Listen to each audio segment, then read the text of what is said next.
Ladies and gentlemen, good evening. It's a regular board meeting for the Lammersville Unified School District Board of Education, April 17th, 2019. Oh, almost said 2017.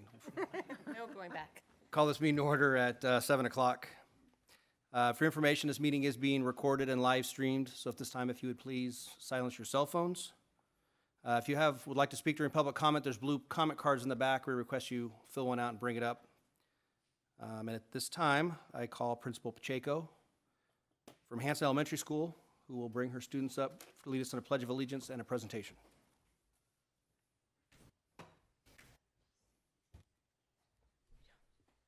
Please rise. Salute flag. Ready, begin. I pledge allegiance to the flag of the United States of America and to the republic for which it stands, one nation, under God, indivisible, with liberty and justice for all.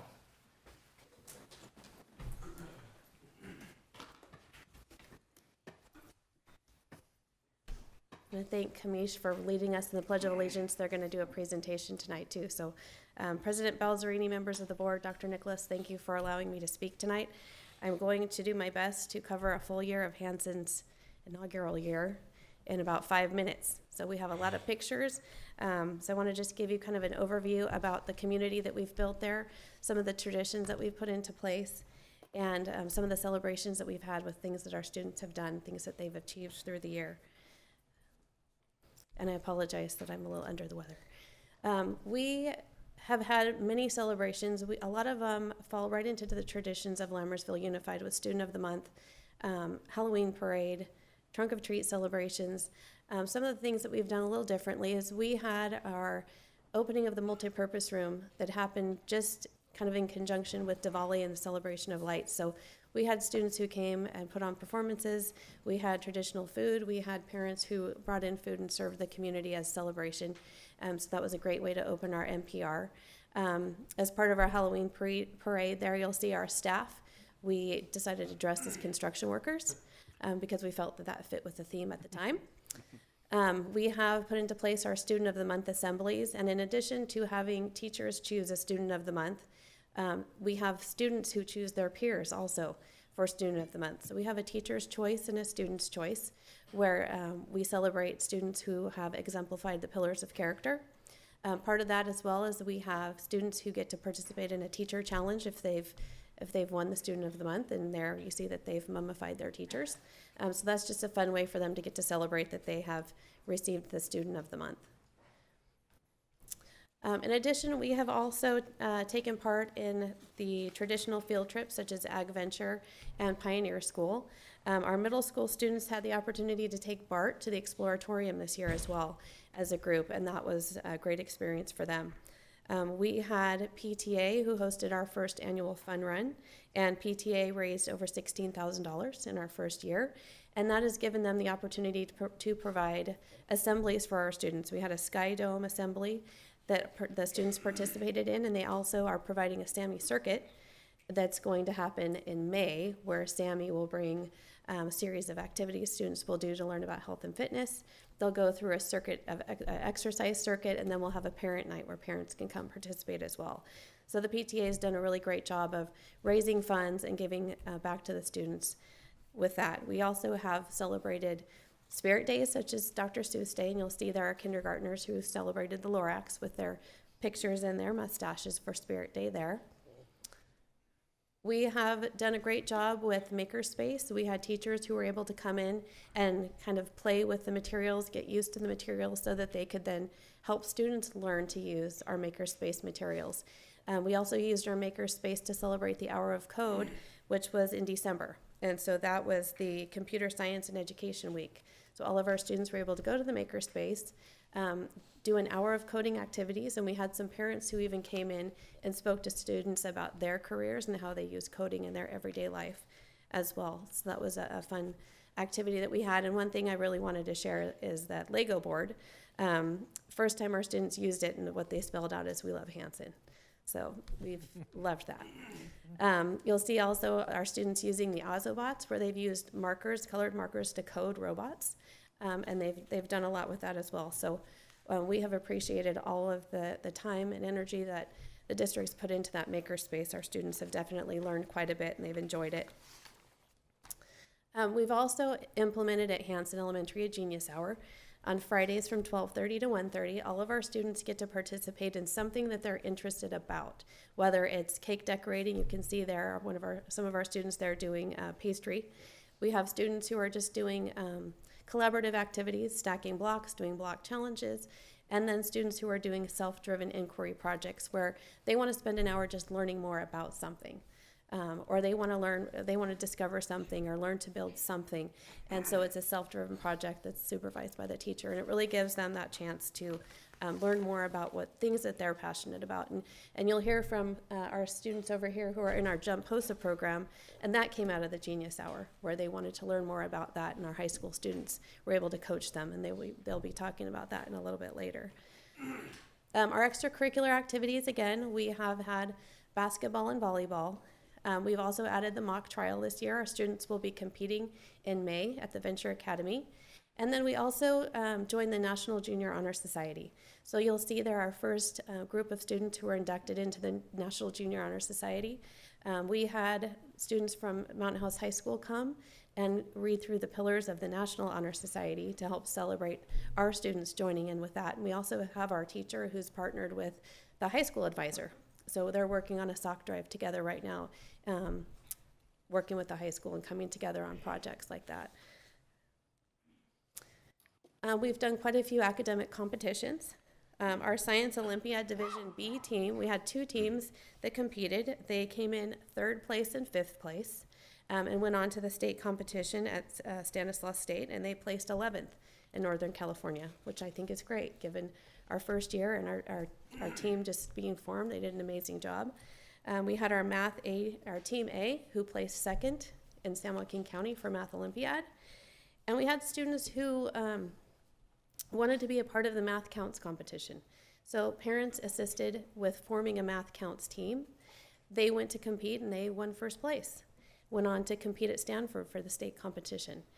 We also had similar students that participated in Math League, and they also placed in the regional tournament. So they've done an exceptional job with competitions, and you'll see with our HOSA students, they're very competitive, they're very passionate, they enjoy what they're doing, and it definitely shows. We had one student here, also, Jishnu Nayak, who competed in our school geography bee that's run through National Geographic. He won our school bee, he went on to the state bee, and he won that. So he's going to Washington, D.C. to compete for the national championship. We have here on the bottom Amog and Pranav, who competed in the AMC8 and received honor roll for that competition. And then Sai-Harish Balmugaran, who won 1st place at the San Joaquin Science Fair in the 3rd through 5th place division. So we've had quite a bit to celebrate. Our students have loved starting to fill our trophy case, and they've enjoyed being there and helping me put them in and deciding where they're going to go, and they look forward to continuing to compete and earn more trophies. So it's been really exciting, and not only are our students great competitors, they're passionate about learning, but they're very good human beings. They're very humble, they're proud of what they're doing, but they have the heart of a servant. And we've seen a lot of students who, even with Genius Hour, going back to that, students who want to give back to the environment. I have a proposal for students who want to build a composter. I have a proposal for students who are going to host a walk to school day for Spare the Air. And so not only are they competing academically, but they're also wanting to serve and wanting to teach others and bring them alongside as well. So I'm very proud of the students and the teachers that we have. So with that, I'm going to bring up our Jump HOSA team. This is a team that, again, they've been working with the high school HOSA team. We have students from the high school who come over every Friday and have been coaching these students. Our advisor has teamed up with the Mountain House High School advisor. They invited us to go along to the state conference, and we won. And so these students here will be going to Orlando, Florida, to the international conference. So I'm going to have them come up and share a little bit about their experience and what they've done to earn this honor. So come on up.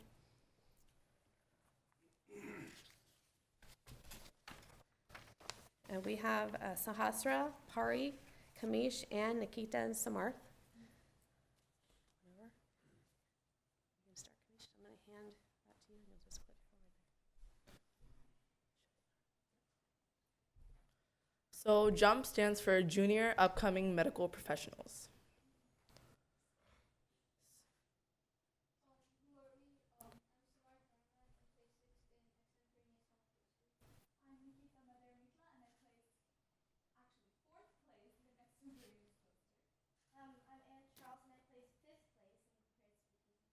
I'm Kamisha Agari, and I placed third place in medical terminology. I'm Pari Sharma, and I placed second in prepared speaking. I'm Saraswar Karan Quenta, and I placed first in extemporaneous health postgre. So JUMP is a stepping stone to HOSA. It is designed for students that want to enter the medical technology and health science pathway. It helps develop many leadership skills. It gives students an opportunity to understand what this health science pathway is and what they're seeing and what they want to do and if they want to do it. And one thing I really want to thank the high school for is definitely for helping us create JUMP, because without the high schoolers, Ormina and Taylor especially, and Mrs. Olson, without them, we wouldn't have been able to go to the state leadership conference. We wouldn't be able to do many things that we wouldn't have been able to win many medals. We wouldn't have been able to do any of that. So I really want to thank the high school.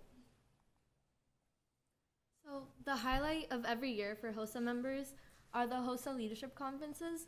So there are state leadership conferences, SLCs, that are held in every state. And there is the International Leadership Conference, the ILC, which will be held in Orlando, Florida this year. So the 6 of us will be going to ILC this summer. So the conferences include events, workshops, speakers, and exhibits. HOSA conferences last from 3 to 4 days, and they include learning, character building, and fun.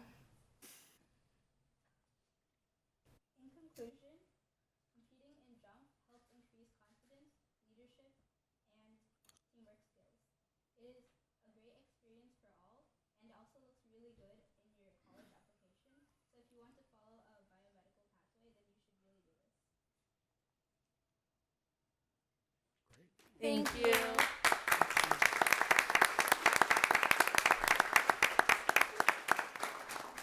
Questions or comments from the board? I would love it if you guys, congratulations, that is incredible, but I would love it if you would come back and tell us about what happened at the international conference. Okay. Okay.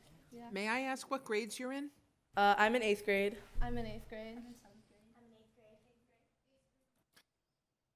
Wow.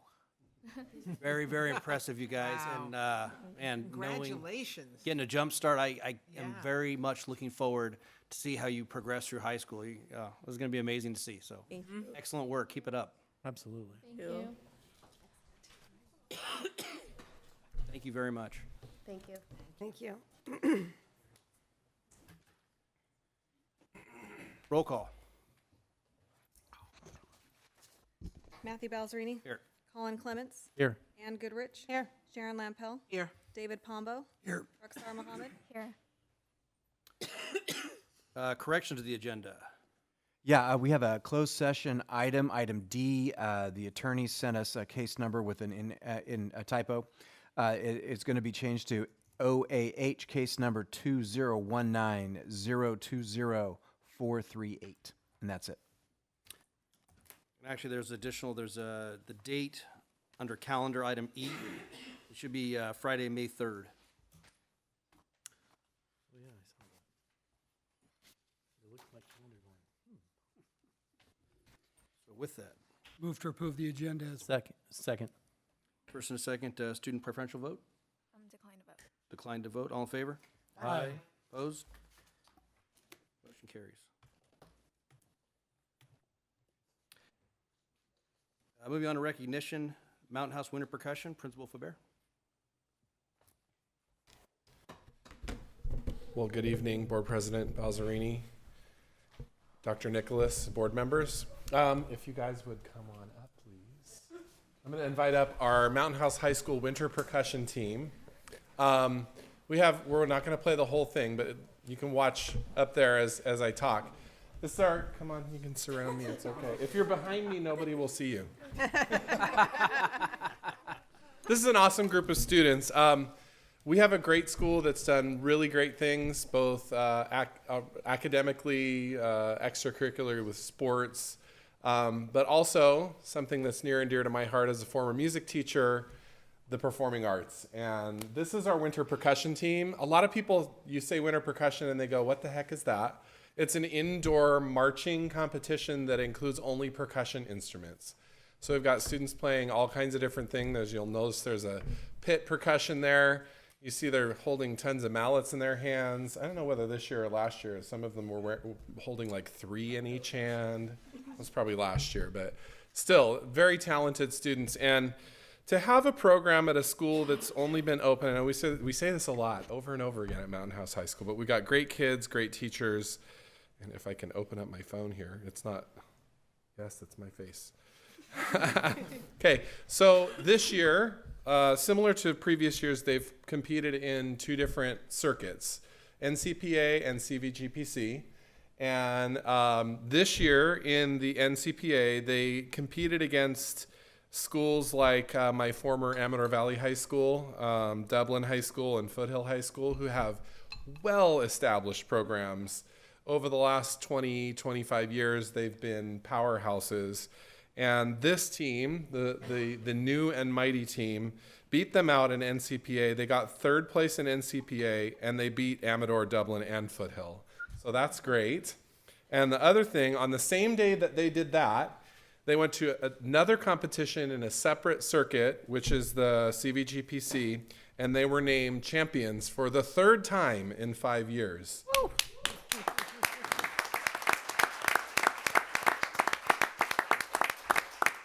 So we're very proud of our winter percussion students. We're proud of their teacher. He's not here because he just got married. He's on his honeymoon for a couple of days. But we're proud of him. We're proud of these students who continue to show us their talent and their dedication, because I can tell you right now, my son was in the group last year. It's a lot of hours of work, and to look that good, it takes over and over and over again, just the littlest parts. And so thank you for letting them come here today. Thank you for the support of the team with transportation and budget to do these kinds of things. It's something that's positive in the lives of our students and really builds our community. So thank you. Any questions or comments from the board? I would just like to say I went to not all of the performances this year, but I went to quite a few, and I was just blown away by you guys. You were amazing. Agreed. Very impressed. Extremely impressed. You guys really do a good job out there. Did you want to say something? Oh, yeah. And if you guys, we're going to come down and take a picture with you guys. And I got to see some of you practicing one day on a weekend where there were just a few of you, and I'm not surprised that you won, because I saw you practicing over and over and over again. Very impressive. You guys are awesome. So they're just surround them. So come on up, right into the middle there. Surround them. Michael, stand. Stand. Find someone to show. Look, it's up back.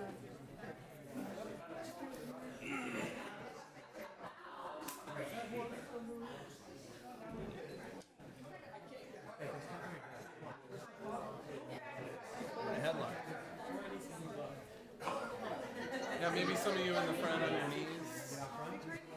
Down on your knees in the front. There you go. Everyone find a window.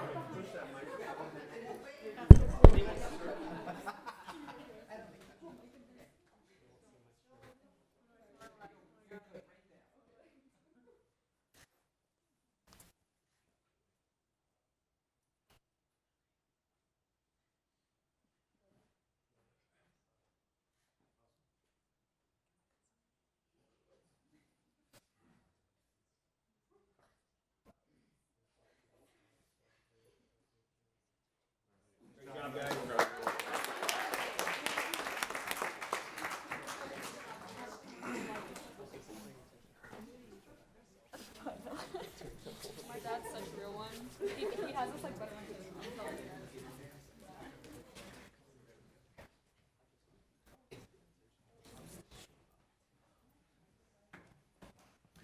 So for all the students in the audience, we're getting ready to start our regular meeting. So if you would like to go home and do homework, now's a great time. 'Cause I promise you, the next part of the meeting is not going to be as. You're welcome to stay. But if you leave, you have to go home and do homework.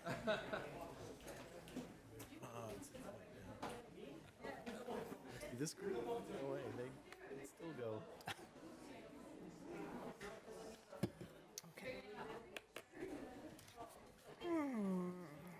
Sure know how to clear a room, Mr. Belzerini.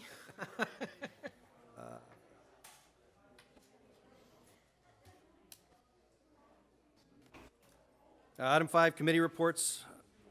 A is the District Advisory Committee. Our next meeting is on Monday, May 6th at 6 o'clock. Anything else? No, good. Item B, District English Language Advisory Committee. The next DLAC is scheduled for May 2nd at 6:30 in the Lammersville Elementary Multi-Use Room. Item C, Education Extracurricular Committee.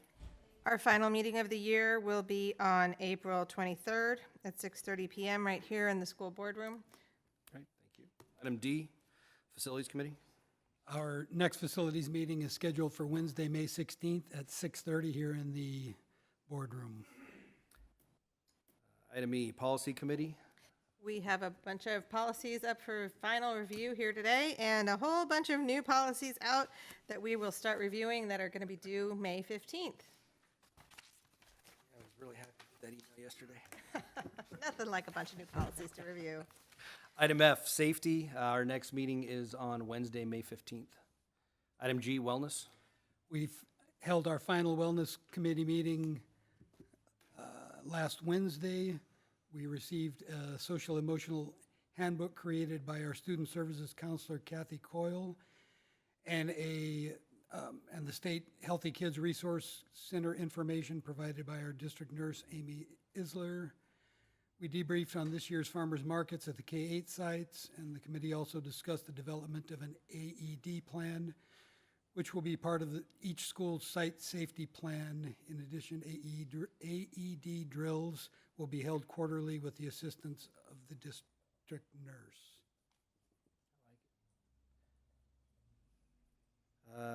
Item H is a 2x2x2 committee. We met on March 21st with President Harrison, Director Tingle, Trustee Lampel, myself, and then staff. And the only real thing I think that to report out is they said they are doing interviews for their general manager, as it was the interim general manager that attended the meeting, and they said they hope to have a new general manager selected in May. Other than that, it was kind of updates. I don't know, am I forgetting anything? No, except that their building is not going to be ready when by the time their lease runs out, so they don't know what they're going to do. Where is their building going to be? The new. The library building. Oh, the library building. That's gonna be like City Hall from what Okay. they described. But it's not going to be ready? No. It happens. And we have another meeting scheduled in July. July 31st. Yeah. Governing board reports. Student Trustee Mohammed.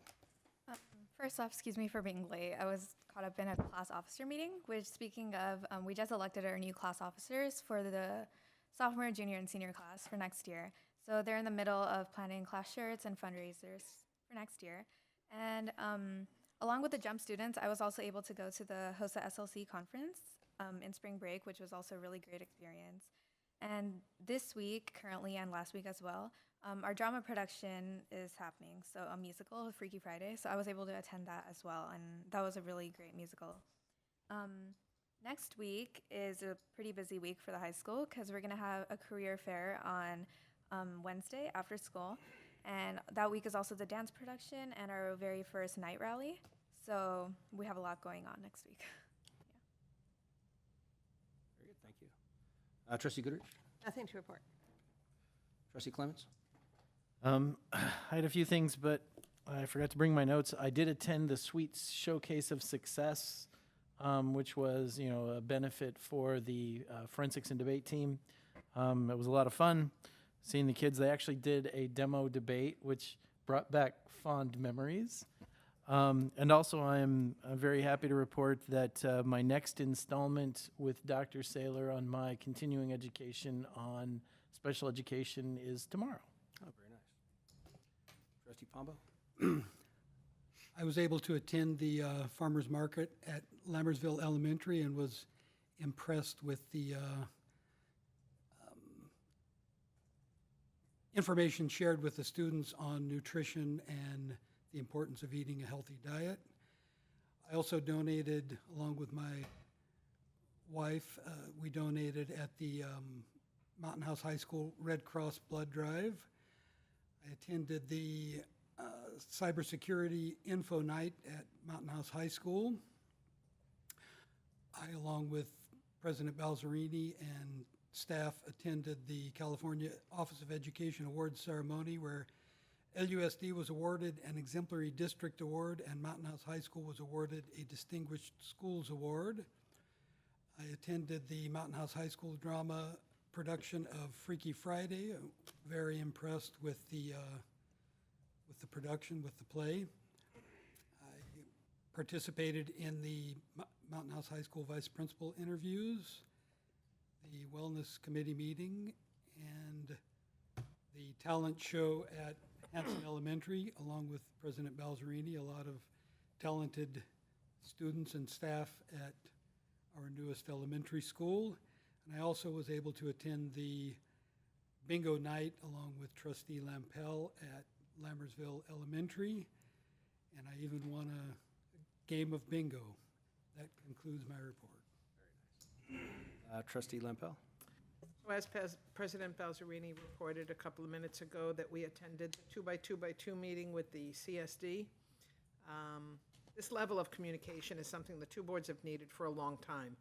We discussed development of Mountain House, pool use this summer, the new building that'll house the library and CSD offices, and plans for building new schools, amongst some other topics. And our next meeting is scheduled for July, as he reported. On April 7th, I attended the speech and debate team's sweet showcase of success. Besides delicious desserts, our speech and debate students showcased their presentations that gave the audience an idea of the different categories in this field of competition. Of course, you all know how well our students do. They've presented here before, and they are working very hard to put Mountain House on the map in this field of competition. Unfortunately, I had to miss this month's CSD meeting due to an evening event at work, and I will bring the CSD Board of Directors and the public up to date at their May 8th meeting, which I've already started writing my report. It's a busy time of year. It's long. On April 12th, I had the pleasure of participating in Lammersville Elementary's bingo night, and this fundraiser was very well organized and fun for all, and I also won one game and went home with a nice basket. On May 13th, I attended the first ever musical performed by Mountain House High School students. The acting, singing, and choreography for Freaky Friday was absolutely outstanding, and I'm looking forward to future plays and musicals. And that's my report. Thank you. So during the week of March 25th, I was up in Reading. I was teaching up at Shasta College, and I saw Dale Hanson, and he's doing great. Wanted me to tell everyone he said hello, so I thought I would pass that along. He's enjoying retirement. And then besides what Trustee Pombo reported, I had Board of Directors for CSBA on April 6th and 7th. And on April 10th, I did a quick visit of the high school. Thank you, Mr. Faber, for taking me around. It was a minimum day, so I had to cut it short, but I'm going to try and get back before the year's over, so thank you. And that concludes my report. Receiving a public comment. I see none. I see no public. You're the press. You don't count. Consent items for consideration. Item A, Governing Board meeting minutes from the regular meeting on March 20th. Item B, approval of budget revisions and warrants. Item C, ratification of contracts under $50,000. Item D, ratification of the 2018-19 new hires. Item E, ratification of resignations. Item F, ratification of school-sponsored overnight trips. Item G, updated 2018-19 fundraisers. Item H, updated 19-20 fundraisers. And item I, acceptance of donations, $395 from Lammersville School Foundation to Lammersville Elementary School for 7th grade Nights of History and 8th grade Civil War assemblies. $550 from Lammersville School Foundation to Lammersville Elementary School for the 4th grade California Gold Rush, 5th grade American Revolution, and 6th grade Roman Legion assemblies. $795 from Lammersville School Foundation to Lammersville Elementary School for the 7th and 8th grade medieval tournament assembly, and $300 in materials from Home Depot to Cuesta Elementary School to install a flower bed near the library. We can pull any of these for for further discussion, or we can vote as a whole. I just have a question on one. I don't want to pull it. In item C, the ratifications of contracts, we have a doctor there that's reviewing records and providing their recommendation to the district. What kind of records? What kind of? Dr. Saylor, you want to come up to the podium?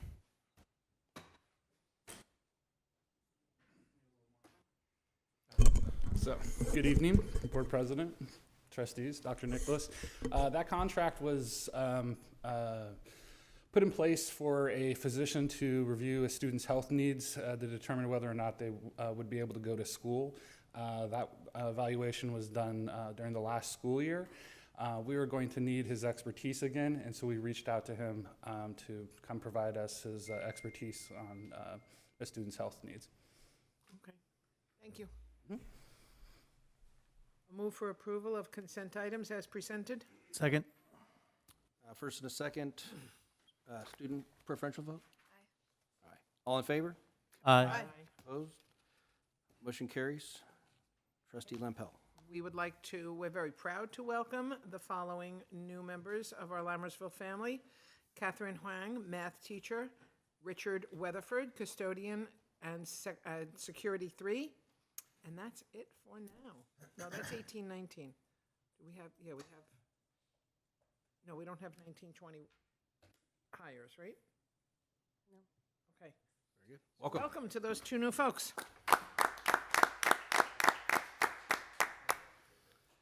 District administrative reports, item A, superintendent's report. Yeah, Mr. President, I have two very brief announcements. First of all, we want to congratulate Alvina and her team in business office. We just received from the county our positive certification for our budget.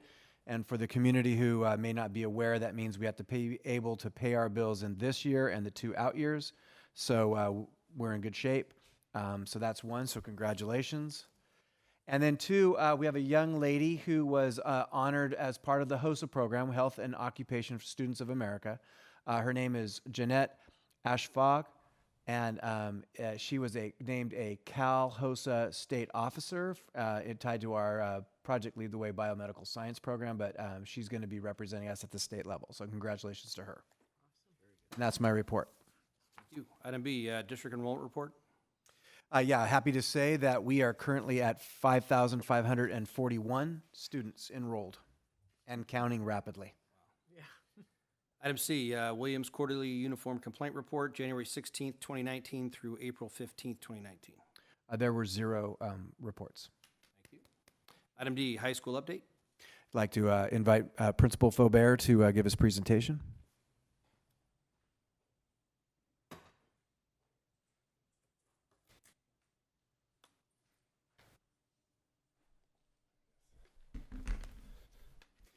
Your flashlight's on, Ben. Why, what? Your flashlight on your phone. Oh, shoot. It's going to kill my... It's a new phone. Top right hand. There we go. Drag it down. It's the no button thing. Know That's, that you know. I am the high school principal of the digital high school. Yes. So, good evening, Board President Balzerini, board members, and superintendent. Joni Hellstrom will be joining us. We actually scheduled our school site council meeting on the same night tonight. So she's on her way literally, and hopefully she will get here before her slides come. If she doesn't, then I'll wing it, exactly. So first of all, I'd like to thank you for inviting us here. We always love to talk about all things high school and all the great things that are going on. Happy to say that all the great things outweigh all the bad things, and so there's a lot to talk about, and we're going to do it in as short a amount of time as possible to give you the information you want, and then you can ask some questions if you have any at the end. First of all, we'd like to thank the board and the district administration for allowing us to add an administrator to our ranks this year. Joni Hellstrom was promoted to the associate principal of curriculum and instruction, and we retained our 2 vice principals. having that additional position has allowed us to take all of the initiatives that we have instituted at the high school, which are many, and been able to focus our work as administrators in specific areas of those initiatives that we have, with Joni being able to specifically work with just professional development and curriculum and instruction, and then having the vice principals take care of discipline, supervision, and safety of campus and things like that, has really allowed us to come into our own as administrators and really do a great job of fleshing out and closing the circle, as we say, at the district office with all of these initiatives. So these are the initiatives. The district called it the 4+3+2+2. I'm not sure why they didn't just call it the Big 11, but I think they wanted to be very specific about the fact that they belong to certain people. So you'll see up there, I won't read through them. Those are the main initiatives that we identified that we believe, both as the district administration and the site administration, kind of encompasses all of the pieces of the high school, all of the pathways and programs that we have. So we're able to kind of slip all of those things that we're doing into one of those categories in the Big 11, or the 4+3+2+2 if you'd like, into our school and what we do at the school. So the rest of this presentation will briefly be going through the 11, and I'm adding a +1 at the end. So the first thing is our mastery-based grading. And I want to make sure that I get all of the main points and don't ramble on this. So if my Face ID will work again.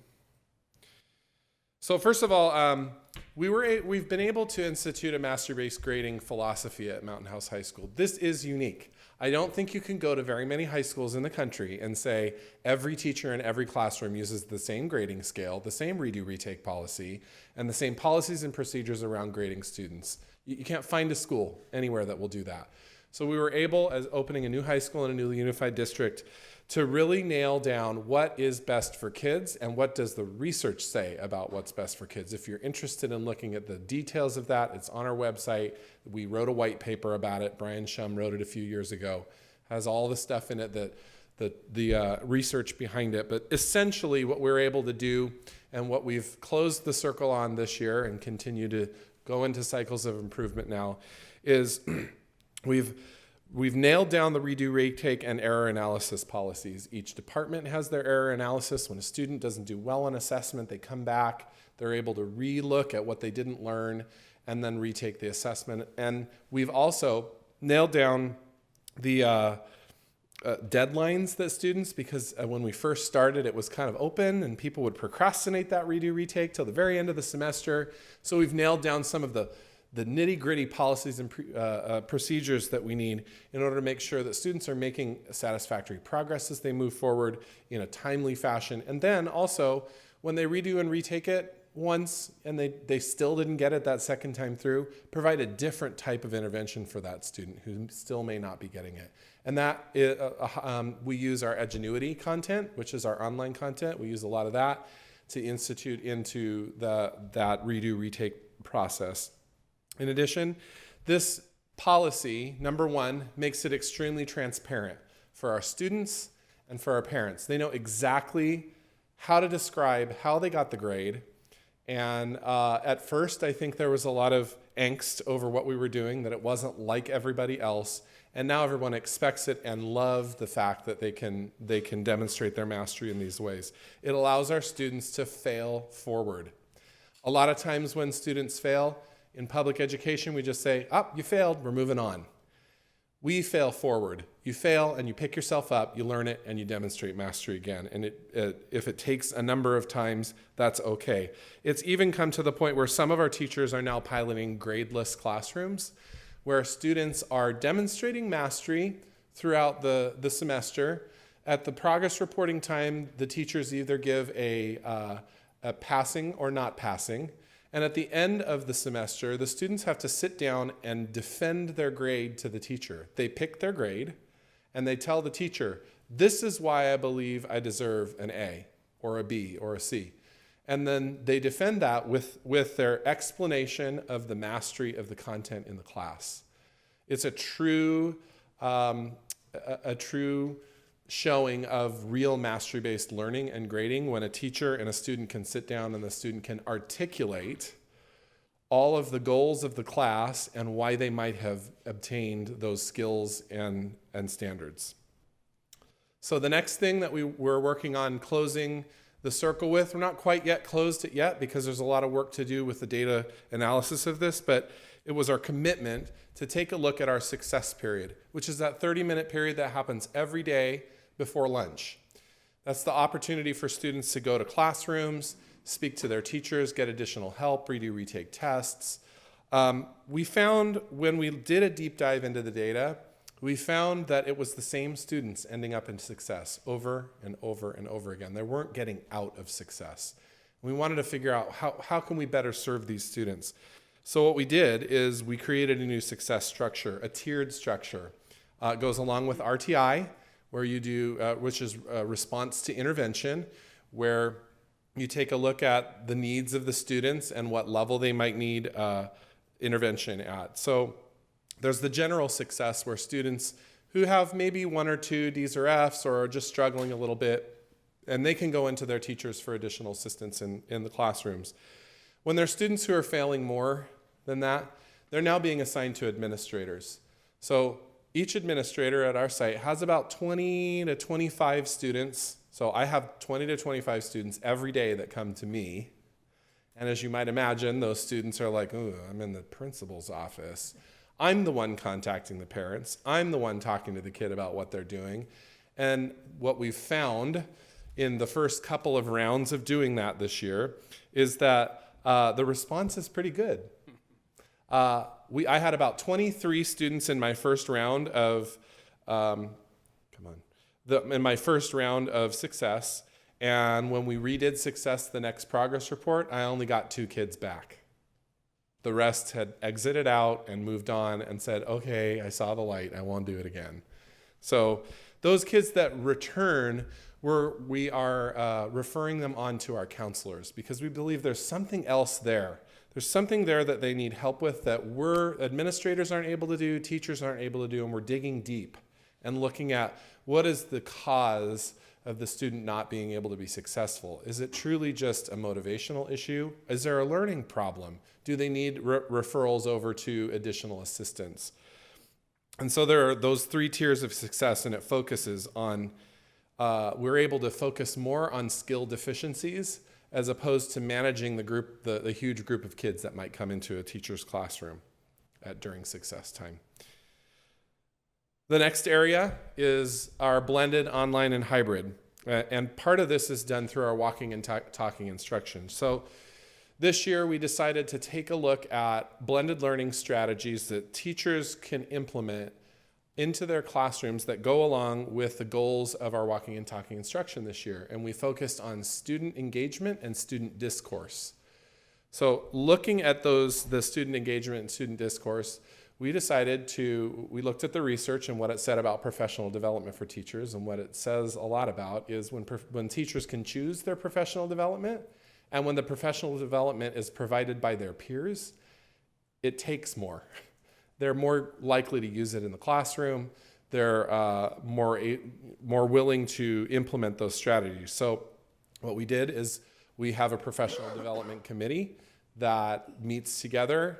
They decide with looking at student engagement. Right now we're in the student discourse. The beginning of the year was student engagement. And they're looking at blended learning strategies that can be implemented in the classroom that improve student engagement and student discourse. They pick we get a number of teachers to provide that professional development. On the professional development early release day, which is on Wednesdays at our school, they're able to choose which one they want to go to.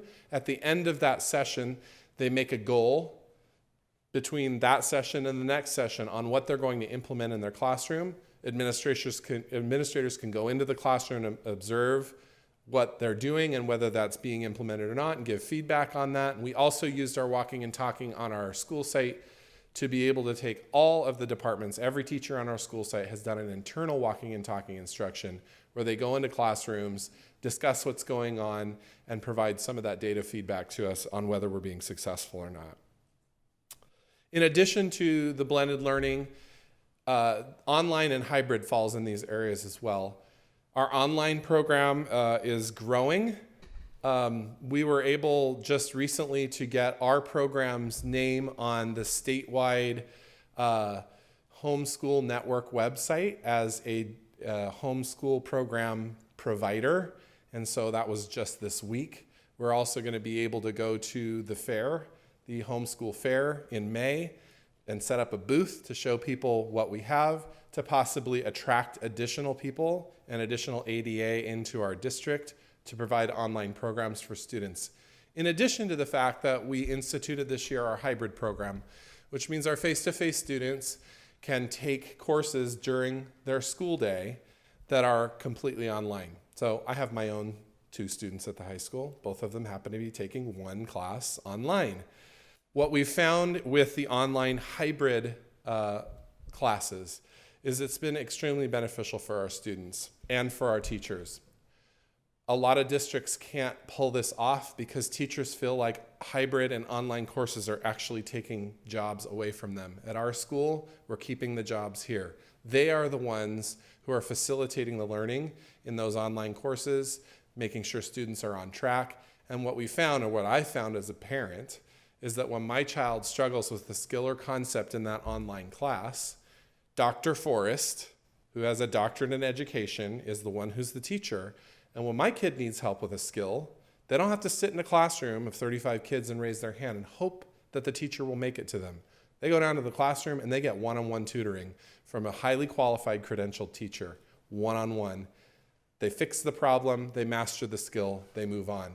So what our teachers and our students have realized is that these hybrid courses that they're taking actually give them more access to teachers where they need it. And so that's some exciting stuff that's going on with our online and hybrid program. So with collaboration and PLC, we were able to retain the services of Solution Tree this year. We had a trainer who came into our school. We also took our entire leadership team to the Solution Tree training over the summer.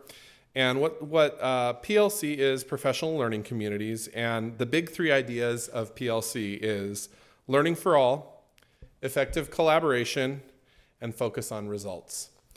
So what they do in a basic PLC process is you create a collaborative team. So say it's the Math 1 team. The Math 1 team sits down, they define all of the essential skills needed in that class or that unit. They create SMART goals. They create common formative assessments, and then they score those with one another to create inter-rater reliability, or a collaboration around how to score that assessment. And then the results are transparent. Once they come out of the classroom, there's no talking about, well, I want to hide my results because they weren't so good. It's a talking together about who did the best, how can we provide extension and intervention for students, and then make changes to instruction as we move forward. The idea is to create a guaranteed and viable curriculum for every student in every course that we teach at the high school. And then myself and Joni Hellstrom, we were able to go to each collaborative team, and that's more than just every department, because remember, that's everyone who teaches Math 1 together, everyone who teaches Math 2 together, so every collaborative team has been visited this year. We went through a self-assessment at the end of this year, and they are working as a team to make goals to work on that process as they move forward. The idea is it's a cycle of continuous improvement as they move forward. Joni's not here yet. I'm going to skip her 2 slides really quick and come back to them to make sure that she can, or 3 slides. So the next one is Pbis and restorative practices. We have a school climate committee that works together and instituted some opportunities for staff during staff meetings to participate in activities throughout the year to build staff morale and team cohesion and a positive team spirit. In addition, our vice principal went to student mediation training, and they've used that to de-escalate discipline-related situations. And in this area, it's an area for growth for us, and we're looking to, with our new VP for next year, to instituting more restorative practices. Assessment may not seem like something very interesting, but there's a couple of interesting things that we've done here this year. For the first time, we offered ACT and SAT testing during the school day to provide additional access to that test. Typically, it's taken at some other school site on a weekend, and we're offering it here. We've offered the PSAT 8-9 test as well on our campus for 8th and 9th graders. We also offered the separate PSAT 10 test, and then the regular 11th grade test, which is the PSAT NMSQT, which makes them eligible for scholarships in their senior year. We've also increased our AP courses this year, adding human geography, environmental science, computer science A, and studio art, and we'll be offering a couple of new ones next year as well. And in the future, we'll be offering testing opportunities for the new workforce readiness testing, which is one of the new indicators on the state dashboard. And we believe we'll be able to offer all of that through our adulting class so that every student before they graduate has an opportunity to demonstrate their workforce readiness before they go. And we have a reason to believe one of our coordinator for alternative education went and looked at the curriculum and then took the practice test, and she believes there shouldn't be a problem with our students to be demonstrating their readiness for the workforce on the whole. So we're really excited about that workforce readiness test. So athletics and traditions. We've completely revamped the student section at our sporting events. Anybody who's been there, we created a little bit of a stir at the beginning of the year with moving some parents. It wasn't liked a whole lot, but it was very successful. We were able to get larger groups of students. They felt more a part of the game, cheering for their teams. We lowered the price of our ASB card this year, and we got a lot more participation from that. So there were more kids. When they have an ASB card, all the home sporting events are free.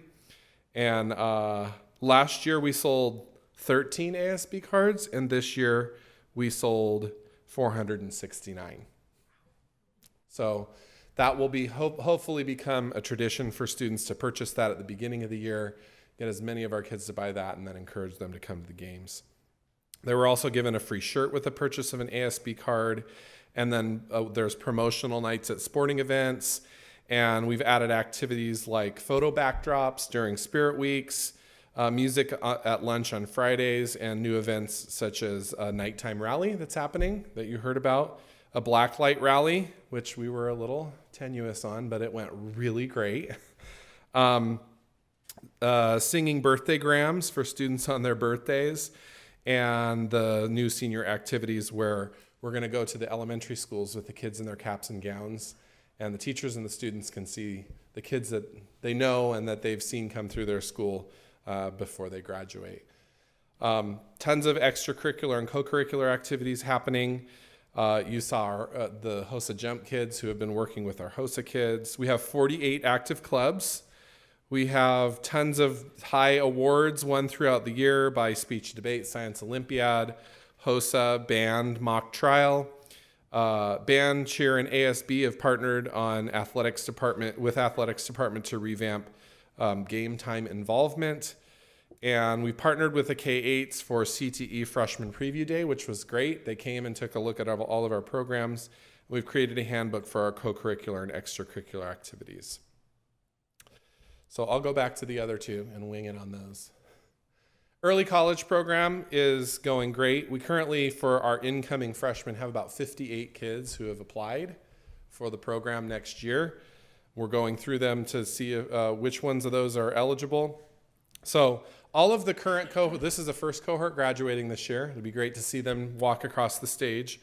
They have 2 of the 3 things that you could get. All of them have at least 2. So they either have the transferable credits, which is called IGETC, the AS and or the AA. So some kids have an AS and an AA. Some kids might have the IGETC and the AS. So there's a combination of that. So there's 20 that graduate this year. And there's new criteria for identification of students coming in as freshmen as well. And we're continuing to build on our partnership with Delta, including 2 personalized meetings with both their high school and the college counselor in the room at the same time. So we're increasing the success of these students. We'll have plenty more than 20 graduating each year. And we love our first cohort. I know Anne knows well that we've gone through our growing pains with them, but the school has been the school of building the plane while flying.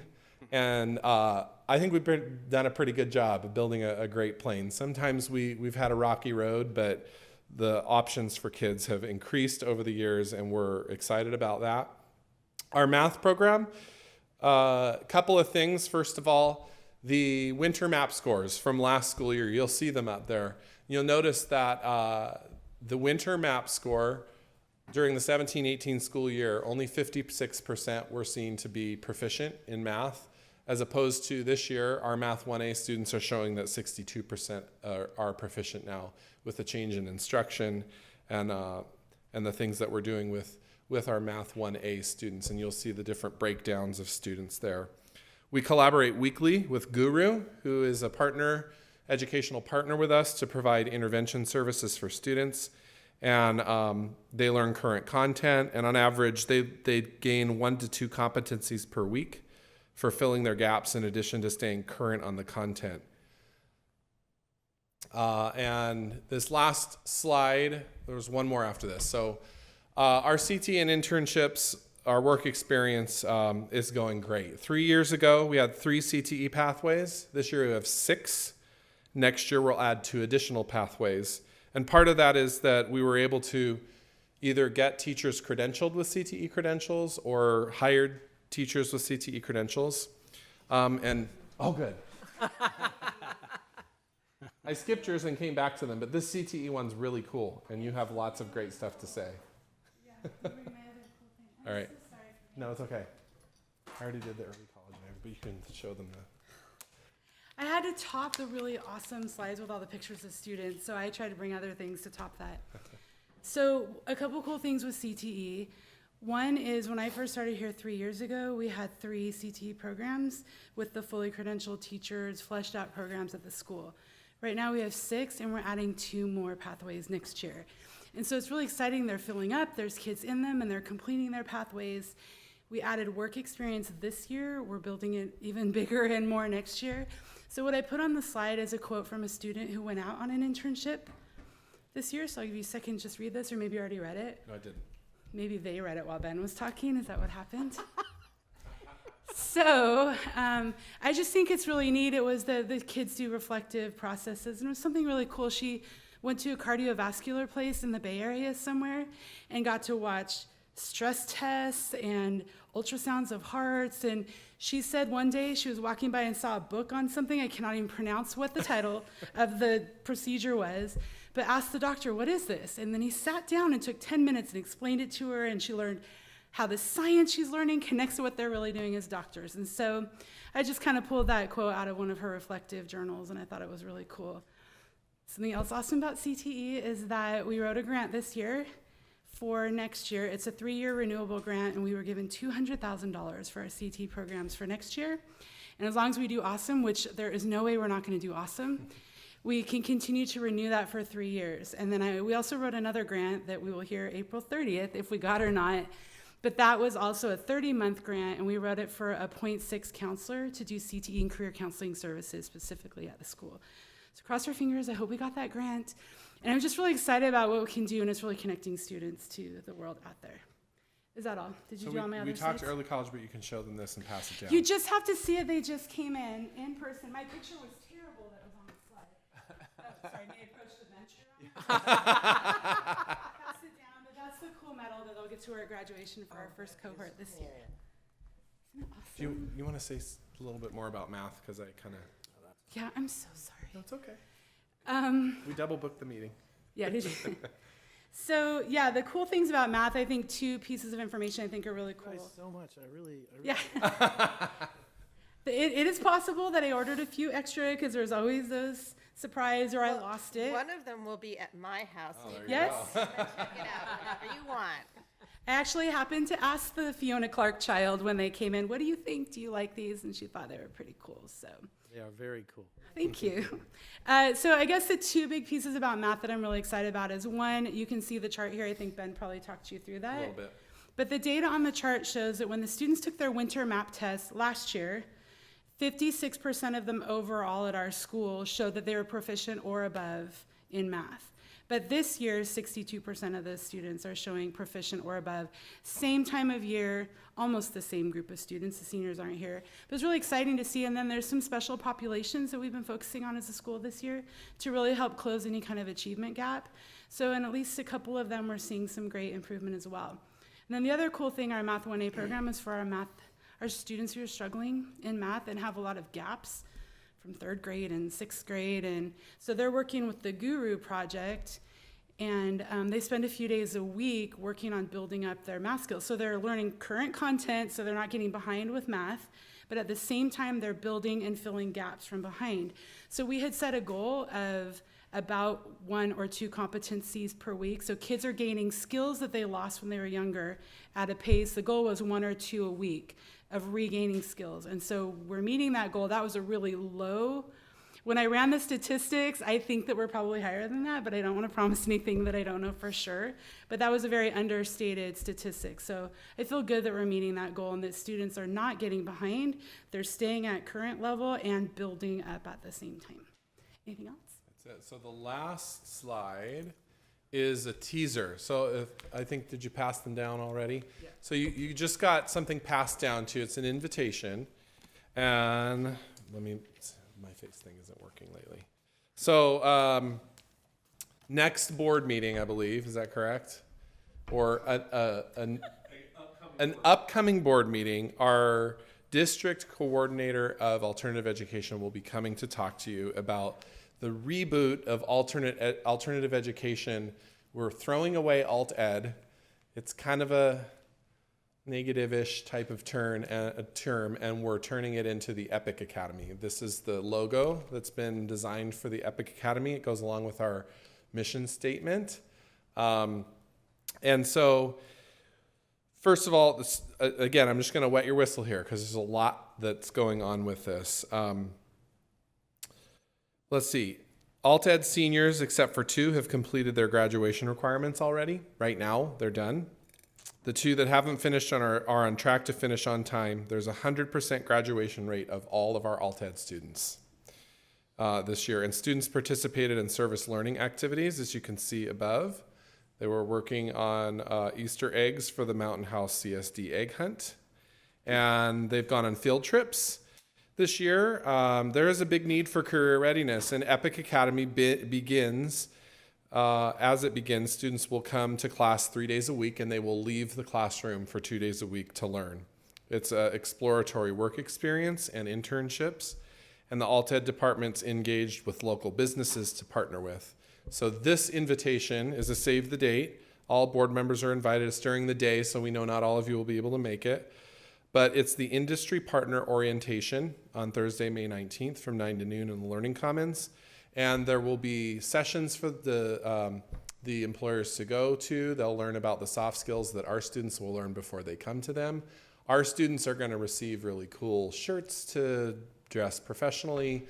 The industry partners will also learn about their own interests. They'll take the interest test that our students will take before we hook them up with their internships. And there is a lot more to come on Epic Academy. It's an awesome program.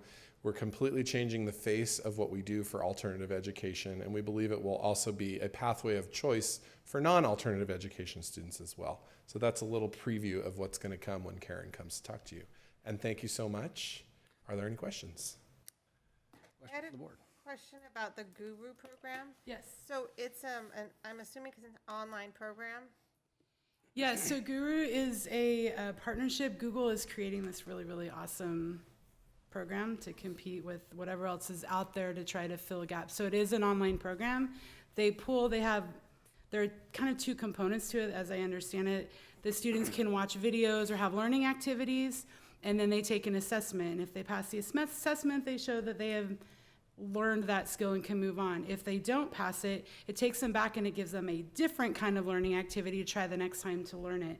So it's kind of like they have a checklist, they call it a skyline, but the kids slowly earn their badges and move their way up to show that they're making their progress through the skills that they're deficient in. So do they do the guru in their regular math class, or is it an elective, or how is that incorporated? We've incorporated it into the Math 1A class. So there are 2 teachers in the room, and they're working with students. And when students are still struggling and not getting it, they'll pull them into a small group and give direct instruction and help that way. Okay, thank you. You're welcome.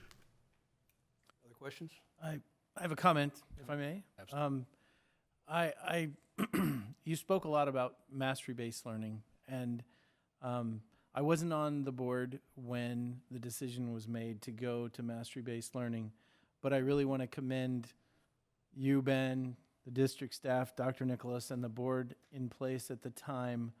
That was, something that you don't see very often, and it was something that the public wasn't familiar with, and therefore, there were comments, and it took courage to go down that road. And then, yes, I was on the board the first year of the high school, and it wasn't perfect. We had to adjust it, and instead of saying, "Oh, yeah, the experiment didn't work," you said, "No, this you stuck to the vision," and I'm incredibly proud because having failed exams in high school and college, and then learning the material, a little bit later for the upcoming test, seems like I should have gotten credit for that. You should have. You should. So anyway, I commend. I think it's I think it's a great program and a great way to do it, and it was bucking the system at the time, and I think it's definitely proven to be the right idea. So congratulations, I'm very proud. I think the people I work with are a little tired of hearing, "Oh, you should hear what's going on." But there were a couple of things in this presentation, and thank you for this comprehensive presentation. EL students on those scores, significant increase, awesome, because that's not easy anymore. It used to be easier with the math kids, with the EL, because numbers are universal, but there's so many word problems, and they really have to have the language for the math now. So that significant increase was very impressive. And Alt Ed, 100% grad rate. You know where I come from. 100% grad rate. Awesome. Awesome. Thank you. Comments? No. I don't have any comments, just thank you, and really proud of our high school and how far it's come. I really appreciate the presentation. I kind of got a little snapshot because I came out for the visit, and then on Monday I went to the high school with Dr. Nicholas and Mr. Harris and some of the folks from the county, and I paid particular attention to the looks on their face as you went over some of these points. They were extremely impressed, as am I, and a comment was made how schools need to start looking at what we're doing and start thinking about doing it this way, because technology is not going away. And if schools don't start doing what we're doing, that's going to promote charters and all the others. So you hit the nail on the head. What you guys are doing is perfect. I appreciate the vision. I appreciate all the hard work. I like to echo the vision, the acceptance of the board to get behind this, and the administration and everyone else involved. It's, we're doing it.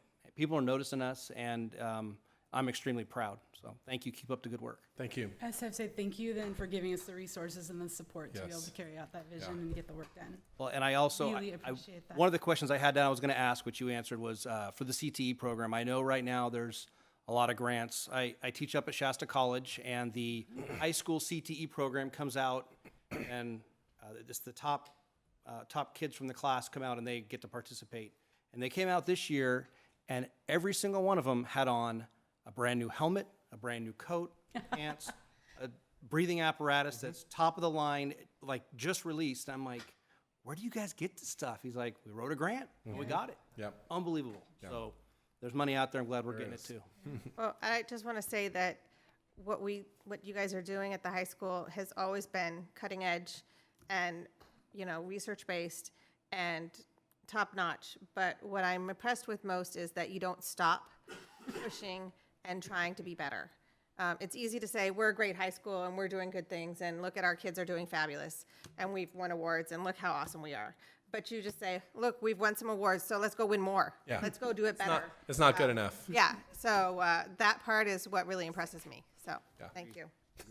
We have Mr. issues, President, clearly. one last question. I would like to, obviously not here, but just for my own personal education, I would like to hear more about the, I'm going to say program, it's the wrong word. It kind of felt to me like a dissertation where you defend your own grade. I would like to Yes, hear the more about gradeless how that classroom. would work.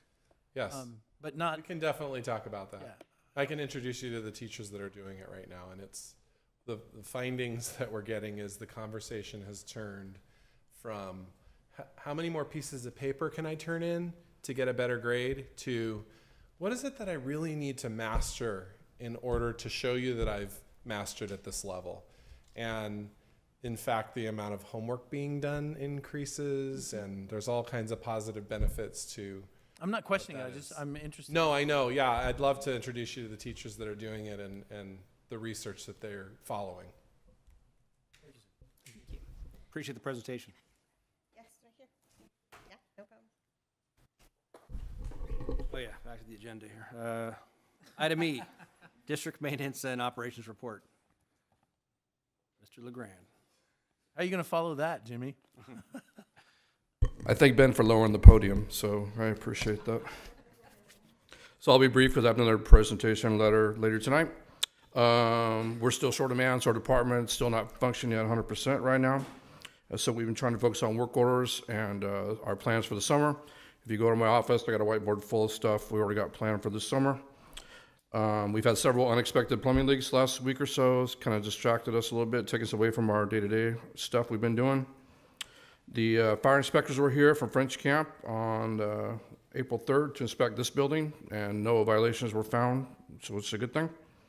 We had lead custodian interviews for Lammersville on the 8th. Irene, myself, and Arturo are on the panel. Tomas Nieto, the night custodian Altamont, was selected, and he actually started 2 days ago on Monday, so that position is filled. So I attended the construction meeting today for Cordis and the PDC. Thanks for Kirk and Thor for hooking that up for me. And we're conducting the lead water testing for Wickland and Bethany tonight. I went over before meeting. I taped up 3 drinking fountains at each site. I'm meeting the people there in the morning, I think at 9 o'clock, to take the water samples. I should get the results from now in about 7 to 10 days. And so, speaking of lead water testing, I have the report here for Lammersville. 4 of the 5 samples, they took 5 samples at Lammersville. 4 of the 5 came back ND, which is stands for none detected. The 1 sample in the kitchen came back with a rating of 12, which I had to investigate more, which stands for 12 parts per billion. So if you're like me asking, what does that look like? So basically, it's 1 part per billion is one drop in an Olympic-sized swimming pool of water. So that's how small it is. The threshold for taking any further action is 15, so we're under the threshold, so there's no further action needed on that account. So that's where we're at. How often are we going to do that, the test? I'm asking the guy tomorrow. I don't know if it's a one-time deal or if it's annual. Okay. So No, with the legislation, it's new, so I'm just was curious. it is new, and for example, the folks at Tracy wanted to do, they could have to do between 3 and 5 samples. The folks at Tracy wanted to do 5. The folks at Mount House only wanted to do 3. So we're just kind of feeling our way through it. And so we'll see what they tell me tomorrow. I don't know if it's annual or every so often. I don't know yet. Great. I think the legislation was silent on it. How often? That's all I have. Any other questions? Any other questions from the board? So ours was 12, and the threshold for further action is 15. 15. Mm-hmm. And I apologize because I have no concept of what that means. You I didn't either. That's why I asked for what does that mean exactly. And that's where they gave me the analogy of it's 1 drop in the pool of water. Right, So but so like if it was 15, what kind of quote unquote further, is that just like further monitoring, or do you have to do some? Because I look at 15 will require further testing. If it gets above 20, then we got to start looking at replacing stuff. So okay, so the actual action is like 20. Okay, yeah, 15 requires further monitoring and further testing. We're not there yet. okay, So thank you. anything else? Thank you. Cool. Thank you. Moving on to action items, item A, consider approval of 2018-19 inter and intra-district transfer request. Is there a motion? Move to approve 2018-2019 inter and intra-district transfer requests. Second. And got it. First and a second, student preferential vote? Decline to vote. Decline to vote, all in favor? Aye. Opposed? Motion carries. Is there a motion to consider approve 19-20 intra-district transfer requests? So moved. Second.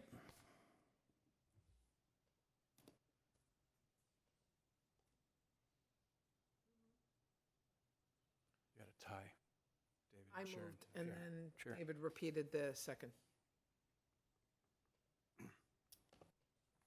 First and a second, student preferential vote? Decline to vote. Decline to vote, all in favor? Aye. Aye. Opposed? Aye. Motion carries. Item C, consider approval to change the no-show drop process from 10 days to 3 days. Staff report? Yeah, as we've gotten bigger, an old practice needs to be rebooted.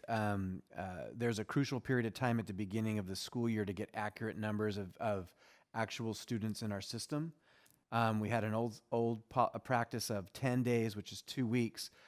In our current environment with the growth, decisions about having combo classes, cutting down sections at the high school, things like that, we want to change the practice from 10 days to 3 days to drop no-shows so we can get an accurate number and then deal with them as they come in. Any discussion? How would this affect students if they show up on day 4 and say, I was supposed to be in the section of whatever elective, and now you've dropped me from my elective? Right, they would be dropped from the district. So they haven't shown up, so they're on, they signed up. They haven't showed up the first 3 days. Boom. Day 4, they're dropped. This is enrollment in the Enrollment in the not a district, class. correct. Okay. But enrollment, dropping their enrollment drops all their classes at the same time. Correct. Go ahead, Mr. Harrison. Do you want to? Did I cover it? You nailed it. Okay. And if no-show means they don't show up, so if something happens, they're on vacation, they can't come back, and they call the district and say, hey, we're going to be there on day 4, what would that do? They would enroll on day 4. They would re-enroll on they'd get dropped on day 3. Yep. Re-enroll on day 4. Yeah, and realize that the attendance clerks are making phone calls from the day 1 all the way through day 3 to find out, hey, are you showing up? Once we take attendance at the beginning of the school day, we start calling no-shows immediately. So I'm a little hesitant because 3 days is pretty drastic. I've never seen anything as low as 3. Are we going with 3 because that's the first week of school? 3 is very tight. We're in a current environment with the amount of growth that we're making decisions and we're making them prudently as opposed to generously. And we need to get a clean number as quickly as possible. And so what we've learned over the last couple of years is this 10 days is torture because you're waiting, and things are happening. So we have a precipitous drop from if you look at the enrollment, we have a big number, and then it drops drastically. So we've got to get a quick drop so we can make adjustments. So that's, I mean, I'm paraphrasing from what the recommendation is, but that's essentially it. Do we have any sense of how common it is for somebody to be absent for 3 days and then actually show up? Oh, it's way more common that they're no longer in the district. So I wouldn't know the other side Yeah, of that that. they don't ever show up. It's more frequent that they don't ever show up. I understand that. Yeah. I understand it's more frequent. I was just, do we have a sense of how often it does happen that they come back? Do you have a number? Hi, good evening. So this 18-19 school year, we had approximately 256 students not showing up for the first 10 days. So in addition to the 256 students, this will also prevent those students that are showing up that first day to be overflowed to other school sites instead of attending their home school. We do have a significant amount of students because of their classrooms, their home school is impacted. They have to attend from Hanson all the way to Cuesta. So we are looking at that piece as well. Thank you for that logic. That days. We could do callbacks to the home school. Absolutely. I think my concern is not with the elementary school, but it is with the high school students because they need certain classes for graduation and certain classes to complete their pathways and things of that nature. If for some reason a student's parents have decided to take them someplace and they are not aware of this 3-day rule, it could wreak havoc into their schedule. With an elementary school student, I think the 3-day rule, I mean, it is very tight, but I think it's not going to impact an elementary school student in the same way it's going to impact a high school student. I'm going to respectfully disagree with that. We have a very responsible community that supports our schools, and I have faith that the district will get the word out that here's when school starts. I'm already seeing it in all of the bulletins. It's on the agenda tonight, as a matter of fact. Yeah, and that we will also get the word out that if you're not here in those first 3 days, you're going to be dropped because you know what? There's some other kid waiting to get into that section who maybe just moved here, and a spot is being held for a kid that might not be coming back. So we just need to get the word to the parents. The problem that I see is, unless I misunderstood what I thought I heard, is that if a student has the flu for the first week of school, not going on vacation or anything else, but they have the flu, parents call in and say, my student is home with the flu. If it lasts past 3 days, are they dropped? They retain a spot. So Because only, they're excused absence. so only unexcused absences. Yeah, no communication, not showing up, not calling in, yeah, no show. Oh, okay. None of that. About being enrolled in the district. Correct.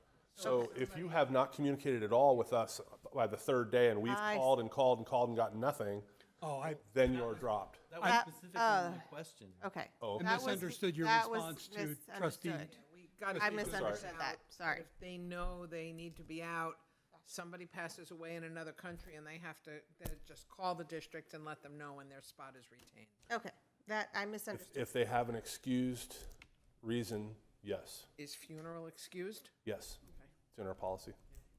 But there would also be circumstances where someone might call and it's unexcused and they would be dropped and have to re-enroll. Yes, sir, that is correct. They're in Disneyland, doesn't go. I think that's the answer to your question. So I think if- you interpreted it as If you're a in Disneyland, you need to make sure there's a funeral there.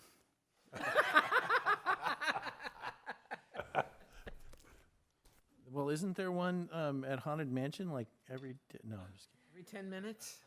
All right. I'll Thank you move for for approval to change the no-show drop process from 10 days to 3 days. Second. First and a second, student preferential vote? Aye. Aye. All in favor? Aye. Aye. Opposed? Motion carries.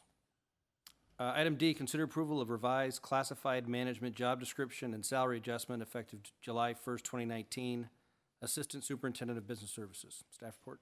We kind of ran into a this old house situation. I tried to make an old job description work and stretch it. It didn't work. So what I'm recommending here is what I should have done probably in the first place, which was to collapse an old position and rebuild it in the robust level that we need it to be competitive for this type of position. So we strongly recommend approval of this job description. Move to approve revised classified management job description and salary adjustment effective July 1, 2019. Assistant Superintendent of Business Services. Second? First and a second, student preferential vote? Decline to vote. All in favor? Aye. Opposed? Motion carries.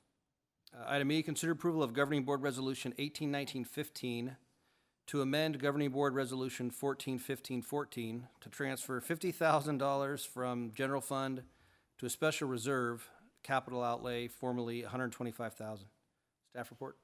So last board meeting, I brought forward the idea of using Measure L to supplement the whatever would be necessary to replace the track and field when it's necessary. The board asked me to come back with a different number, so we put in a little bit away. Our recommendation is $50,000 a year go into that account. There's presently $500,000 in there now, so if it were to be 5 years from now, that would be approximately $250,000 more. We'd have $700,000 in the savings account, and it would go to L for whatever the delta is between that and the cost of the replacement.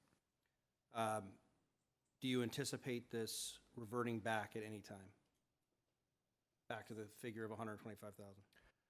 I don't, as long as Measure L is where it stands now, which is we have money in there to do things like this, we're going to be fine. We believe that additional monies will be coming back in on a couple of appeals we have with the CDE. So we see that account being strong, or at least a capital projects account, as long as everything works out for a long time.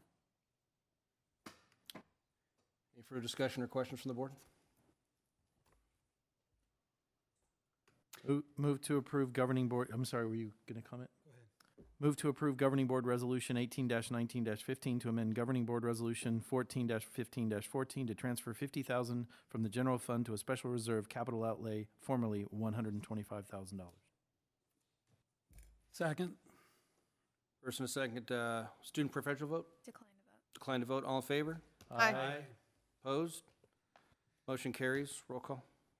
Matthew Balzariti. Aye. Colin Clements. Aye. Sharon Lampel. Aye. Ann Goodrich. Aye. David Pombo. Aye. Item F, consider approval of temporary unrepresented certificated hire, 0.6 FTE for the 2019-2020 year.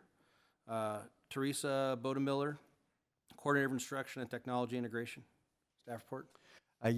For the greater part of this school year, we had a co-coordinator team that worked really, really well.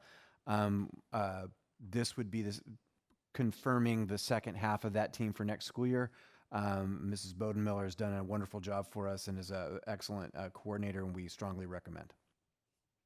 Move to approve a temporary unrepresented certificated hire, 0.6 FTE for the 2019-2020 year.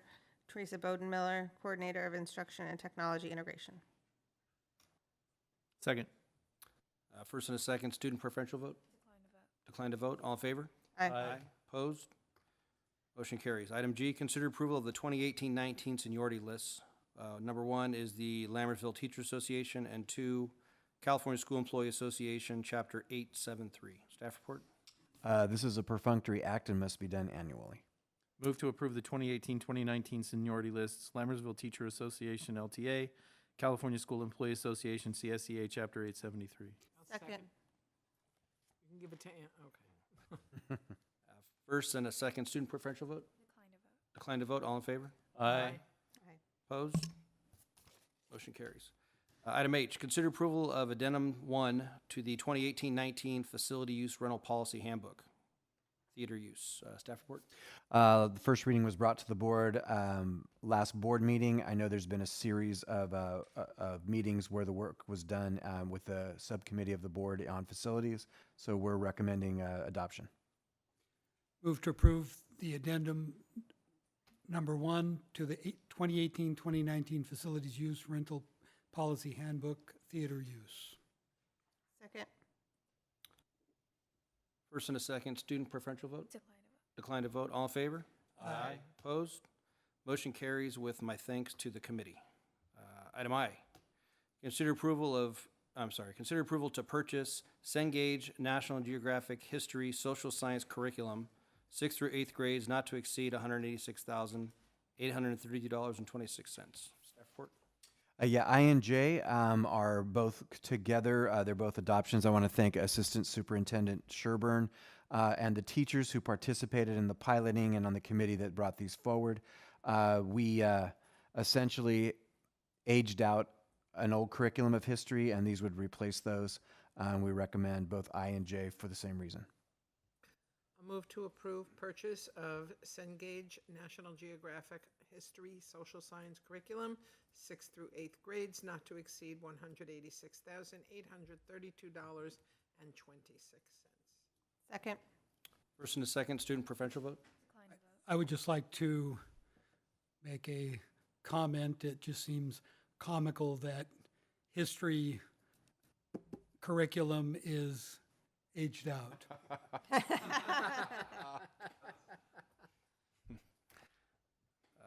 All in favor? Aye. Opposed? Motion carries. Item J, consider approval to purchase Pearson My World Interactive History Social Science Curriculum, TK through 5th grades, not to exceed $242,709.02. I'll move to approve the purchase of Pearson My World Interactive History Social Science Curriculum, TK through 5th grades, not to exceed $242,709.02.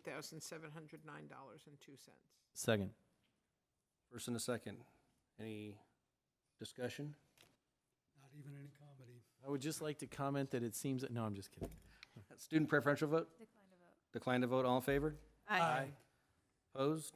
Motion carries. Item K. Wait, please express our thanks to the pilot committees. This is Yes. a lot of work, and it Yes. just took us a minute and a half to approve it. But I know a lot of work went on behind the scenes to bring forth the recommendation, so thank you. Absolutely. Thanks for the display.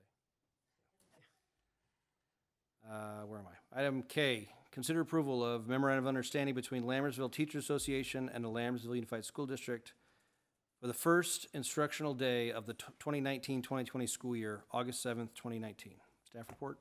Yeah, this vote would formally be the board acknowledging the start of the school year. If the board had any other questions about where we're at in the process, I'd defer to Mr. Miller, our Director of HR. Come on up, Ted. Mr. President, if I may, I would like to hear the status. Yes, I would very much like to understand where we are with this because it seems to be There's a lot of discussion in the community about this, and we would love to get an explanation. Absolutely, I'd be happy to.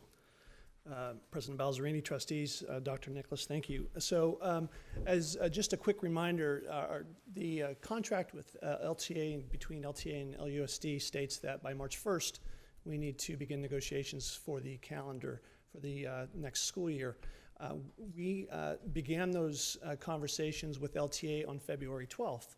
Myself, Associate Superintendent Harrison, and I met with LTA's representatives, sat down, we presented our versions of the calendars, had a nice conversation, and then it seemed to take a turn for a number of different reasons since then. LTA presented a couple of different options verbally. We did not receive those in any type of written form, and so that was the first step. LTA, not to speak, I should say I'm not speaking for LTA. This is just through conversations that we've had in my interpretation of those conversations. LTA then had asked for some additional time to meet with their members to have some sort of conversation that was a little bit out of the ordinary in respect to what we've done in the past and how we've gone about doing the back and forth, if you will, of the calendar. We also ran into a couple of roadblocks with LTA postponing some meetings. So that in and of itself has caused a delay in the calendar coming out. We have since then, in a verbal capacity, have gone from 4 calendars that were being looked at to 2 calendars that are currently being looked at. We do have a meeting on Friday with LTA to discuss the calendars, and we're very hopeful that come Friday, those calendars will be decided upon and agreed upon. I would like to note as well, it was brought up at one of our previous meetings to look at a possibility of doing a 2-year calendar. That is a conversation that's been taking place with LTA. They seem to be agreeable to at least discussing that. And so I guess if there was a silver lining to this, the silver lining would be that we are looking at the possibility of putting in effect a 2-year calendar process so we're not doing this each year. But that is where we stand now, and as I said, we're hopeful that on Friday that we would have a solution to a full calendar. I do have some questions. Please. So, the district has scheduled a meeting with the LTA on Friday to discuss potential calendars. Yes. That means that the LTA has not provided an approved calendar to the district as of yet, because if they had, there would be no reason to have a meeting on Friday, correct? We do not have a physical copy of that calendar. What I can say is through conversations of not a formal nature, we've discussed what that calendar would look like. We have been trying to manipulate the calendar in a physical form so we can see what that calendar would be. LTA has not physically presented us with their calendar to say these are the dates. But we can't approve a verbal calendar, right? We have an MOU for the August 7th date. I understand. I understand. This is just, I realize this is the questions on, is my next, so because I'm hearing comments from the public and from teachers that the LTA has already provided an approved calendar. And while maybe they've said, hey, this is the calendar that we like verbally, they have not provided the district with a calendar saying, this is our approved calendar, right? That is correct, and it has to be negotiated. So the process ends where there's a set of calendars agreed upon, and they get a select from the agreed upon 1 or 2 or 3. Right. And we're hoping to get there Friday. Nothing formal beyond that has happened. Right. I just wanted to get that on the record because people, make comments and I'm like, no, I don't think we've received, I don't think we've said, okay, here's the 2 options that you can vote on because we agree on those options. And I just wanted that on the record. And I would like to get on the record that I am probably speaking for the whole board to appeal to LTA if they are watching this meeting, to be fair to our community. Our community needs to know what next year's calendar is, and we're holding up their lives, and that's not fair to them. So we need to get this calendar approved. And if you will pass along to LTA from me, I don't appreciate their members pointing the finger at the district on social media when there's a process that needs to take place. If they could go back and remind their staff that we're just following the rules as a district. I appreciate that. Of course. Good step on moving towards 2-year. Any further questions from the board? Move to approve memorandum of understanding between Lammersville Teachers Association and Lammersville Unified School District for the first instructional day of the 2019-2020 school year, August 7th, 2019. Second. First and a second, student preferential vote? Decline to vote. Decline to vote, all in favor? Aye. Opposed? Motion carries. Information discussion items, item A, LUSD Energy Audit Report. Mr. LeGrand, come up. This is his presentation of the year.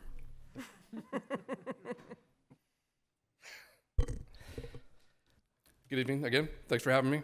Cool.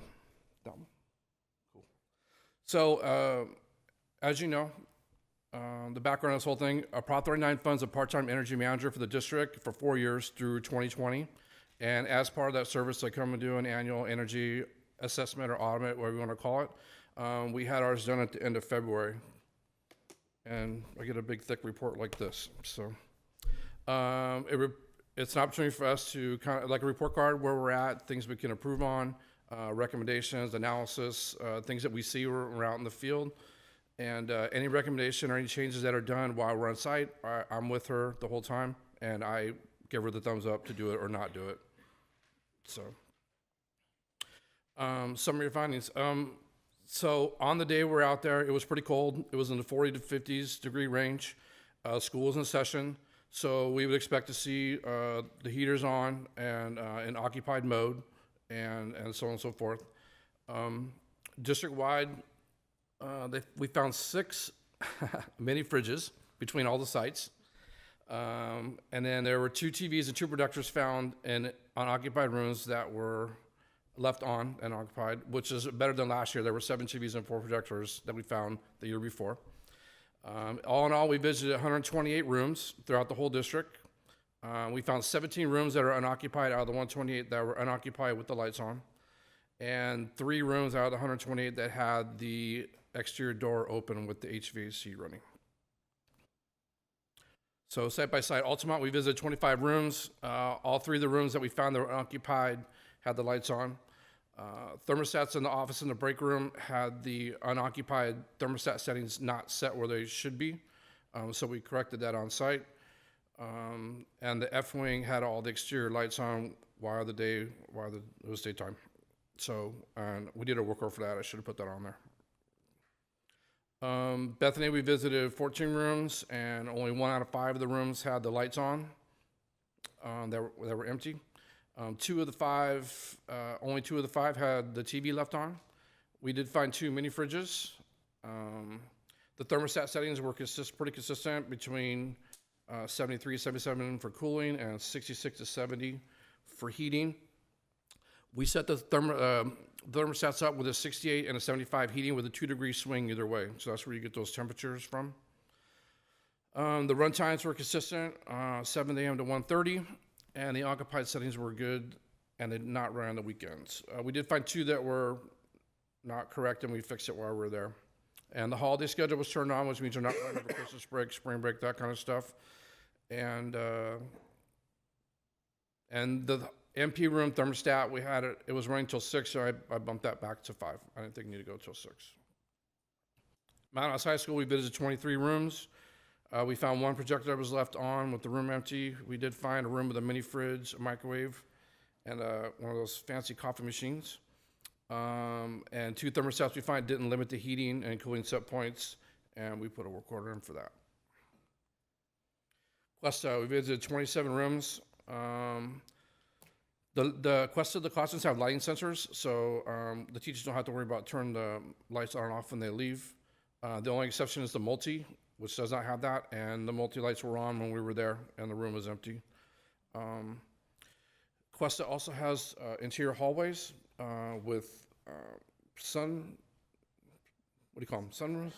Thank you. That for some reason the lights were still on, but there was plenty of light coming through they didn't need to be on. So I talked to the custodian about shutting those off. The thermostat schedule, the thermostat at the school, we're not able to manually look at each thermostat in the room and see what it's doing. That's the system we're talking about fixing this summer. So again, with the lights, and we did find 1 classroom with the door open while the HVAC was running. And again, that we fixed the thermostat and the MPR and kitchen. The MPR and the kitchen do have thermostats that are adjustable there, and we set the unoccupied set points too better. They were too low. Lammersville, we visited 16 rooms. 4 of the 9 unoccupied rooms had the interior lights left on. We found a couple mini fridges, microwaves. The thermostat holiday schedule was correct. Again, consistent on set points, and we found 3 exterior lights were found on during daytime. The portables at Lammersville have a switch for the exterior light. They don't have photocells or anything like that. And then for some reason, one of the thermostats had the security code disabled, so we enabled it. I don't know how that happened. So Wicklund went to 16 Figured out rooms. the code to the heater? Broke in? It wasn't me. Someone did it. I don't know. People are very creative. So 5 of the 7 rooms unoccupied had the lights on. We found a projector on, a mini fridge, a microwave. Thermostats had the holiday program correctly, and runtime set points, that was correct. 2 thermostats had the incorrect time, so we fixed the time while we were there.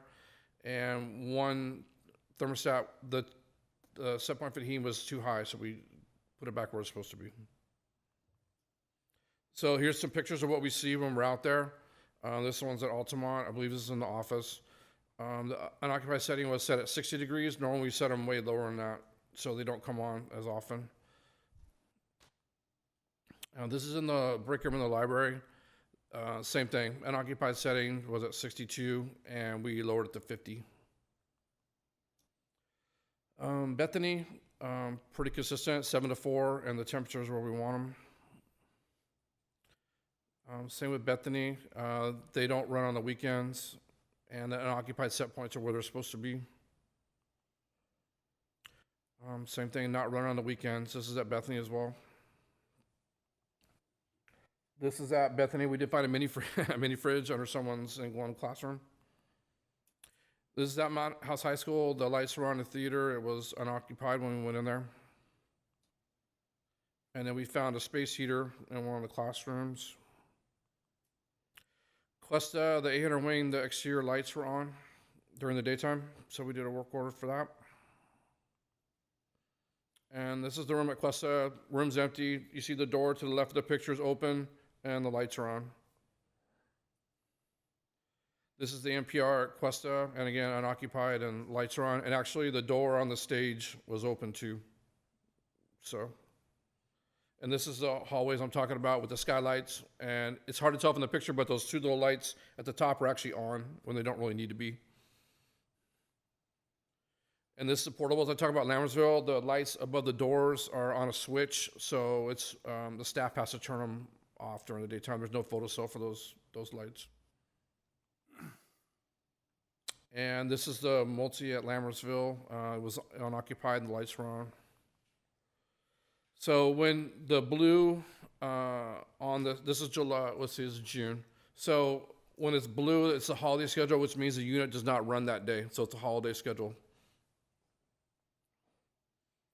And this is at Wickland, room's empty, the TV's on, you can see, and the lights are on. So recommendations that were given to us from Energy Manager, basically turn off manually controlled exterior lights, update the timers for exterior lights where we can, continue to encourage staff to turn off lights and TVs and that kind of stuff when they leave the room. And then occasionally check thermostats to ensure they've been programmed correctly. And then set district standards for heating and cooling. We pretty much have, like I said, 68, 75 for heating and cooling. And then she said a 1 degree change in heating and cooling yields about a 1% savings in energy use. And 90 and 45 when the rooms are unoccupied. That's the set points for those. And then encourage staff to use centralized break rooms and remove all the mini fridges and coffee makers and so on and so forth. That keeps coming up. Is that a policy? Do they know that they're not supposed to have those? I don't know if that's a policy here or not. That's why I didn't want to say anything because I wasn't sure. Okay. So we'll have to check. I don't know. I mean, I have my personal view. It's like, hey, as much time as they spend in the room, yeah, let them. It normally comes, in my experience, it comes from the board. It's a board policy not to have that kind of stuff. It would, but it doesn't necessarily have to be. Gotcha. So just, I'm just wondering if, because like the coffee pots and stuff, I mean, with as much time as they spend in the room, it'd be nice to have a little, some little amenities. That's my personal feeling. I don't. So as I said, it's better than it was a year ago. So we're making improvements, but there's still some areas for us to improve upon, and so we'll keep moving forward with that. Questa needs to be doing 100% with the amount of money we pay in that electrical bill. I think this is something I would like staff to discuss and bring a recommendation. I can see a coffee pot. I can see a mini fridge. I just don't get the microwave. Yeah. I was a teacher. I was an administrator. Some things I get that you want to have in your classroom. But we deal with the same thing where I am. Got a whole kitchen in the back of the room. A couple of questions. Sure. One on the exterior lights and lights in hallways and corridors where there are skylights. I was wondering the possibility of putting either timers or photovoltaics on the photo switches. Yes, it will be possible. It requires some electrical work, but it is possible. Anyway, I'm not sure that the expense would outweigh the. I'm not sure what either. Some of the ones like at Questa would be a little more difficult to do. Some of the ones like the portables in Lammersville, not that big a deal because the switch is right next to the door, the lights right outside. That would be pretty easy. And some of the new lights have the photo cells actually built into them. So you could just leave the switch on and it'll turn on automatically when the sun goes down. So it wouldn't require any rewiring, just replacing the fixture. The second part of my question was, you alluded to it but didn't expand on the thermostats at Questa. Mm-hmm. Get a little more detail on that. So I'm working with 2 different companies to try and find the best option. And when I have that, I'll discuss it with Thor, and we'll go from there. But we are going to do something this summer. It's already in the plans. I'm just not quite sure the best way to tackle it yet because the units are difficult. So, but it is on our to-do list this summer. I apologize that I don't know this, but thermostats like we might do, are those kind of off-the-shelf items where there's not a lead time for ordering, or is there we need... There's not a big lead time for that, no. Well, depending on what we go with, there could be, but probably not. No. The VentStar thermostats, which we have at Wickland and Bethany and Lammersville, no. Not a big lead time. They're pretty much on the shelf. So if we go some variation of that, we should be fine. Other questions? Thanks for the report. Very detailed. Thank you for your time. One more question. The units at Cuesta, the heating and cooling units, are give or take 10 years old. What is the life expectancy on those, and what are we looking into the possibility of upgrading them at some? Normally, the life cycle of a HVAC unit is 20 plus years, 20 to 25. So we're looking at another 10 to possibly 15 years from now to replace them. That was what I suspected, but I wasn't. Yeah, I mean, that's typically what the unit lasts. So that's where we're at. Thank you. Thanks, Jimmy. Thank you. Thank you very much, sir. Item B, first reading of Administrative Regulation 3541.1 and Exhibit 3541.1, transportation for school-related trips. Staff report. I have Associate Superintendent Harrison kind of speak to this in a nutshell. The high school has brought complications that we need to update these regulations. So Board President Balzerini, trustees, Dr. Nicholas. As we went through the process of updating our paperwork that we have in our vans to check out vans and record mileage and requirements for licensure and insurance, et cetera, we looked at the board policies as we were doing this and realized that the board policy had not been updated since we had a high school. And in the board policy and in the exhibit, there were a couple changes that we're requesting, as you can see, in the, not board policy, administrative regulation. In the AR, it dictates that school-related trips can't be farther out than 60 miles. When we go to Los Banos, it's 67 miles for the high school when we do sporting events and things like that. The requirement, the AR also requires that if you're going over 60 miles, you take a bus.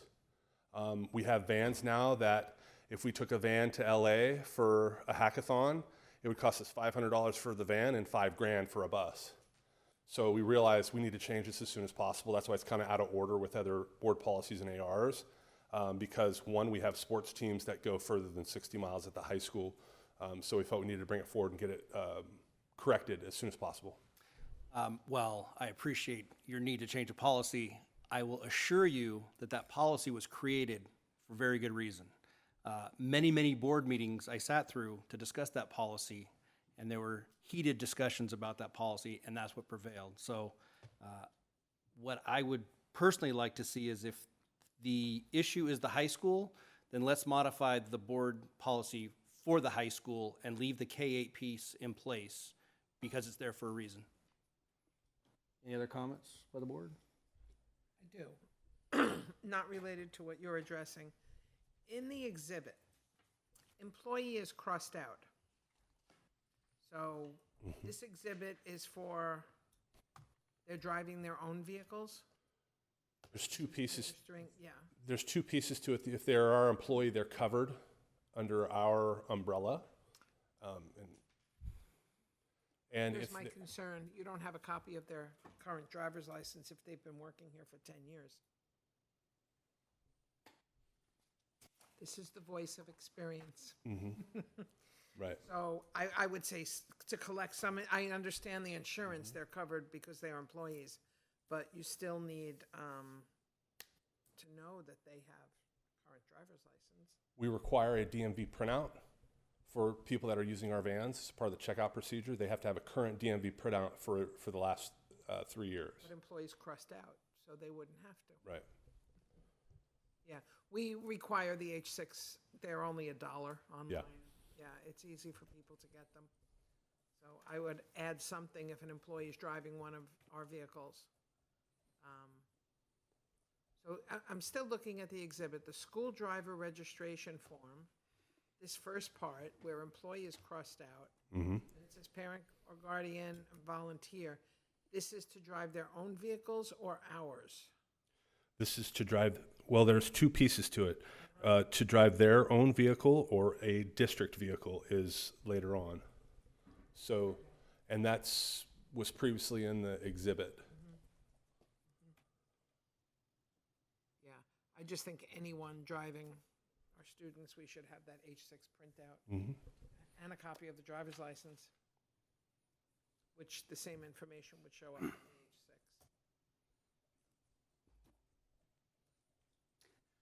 the H6. While I recall the discussions we had over the mileage limitations and such that Trustee Balzerini referred to,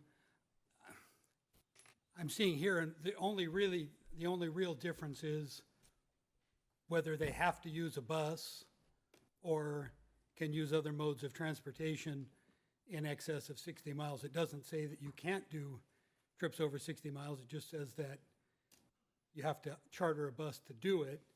And I would like to bring it back, if we're thinking about doing something different than what staff is recommending, bring it back as a discussion item so that we can, and I realize it will be rehashing for at least some of the board what those discussions were, but charter buses are a big expense and a big impediment to field trips because of the expense of them. And if we say if you go 61 miles, you have to hire a bus, then I don't see the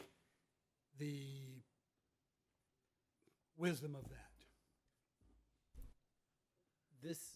This is an information and discussion item. Would it be inappropriate to ask, because I'm ask what some of the discussion? Yeah, sure. This is going back, but I remember parts of it. There was issues with parents on field trips driving youth and the attention not being focused on the youth in their cars.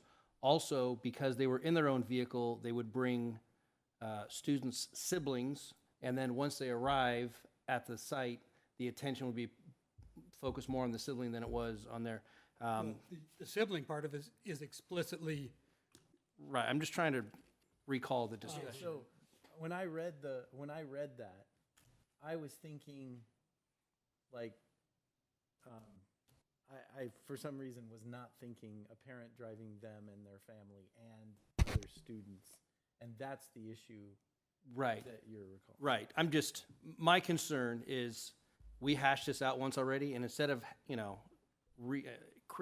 changing a policy to accommodate the high school may just bring back those old issues right back up again. So if this is currently working for the K-8s, let's leave this in place and change a policy to address what we're trying to address, and that's the high school piece of it. What do you think? Changing the policy for the high school, I'm fine with that, and possibly building something in that if there's a legitimate reason for an elementary school to apply for a waiver and to follow the high school procedure. What if they're going to one of the leadership conferences and you don't have a lot of kids?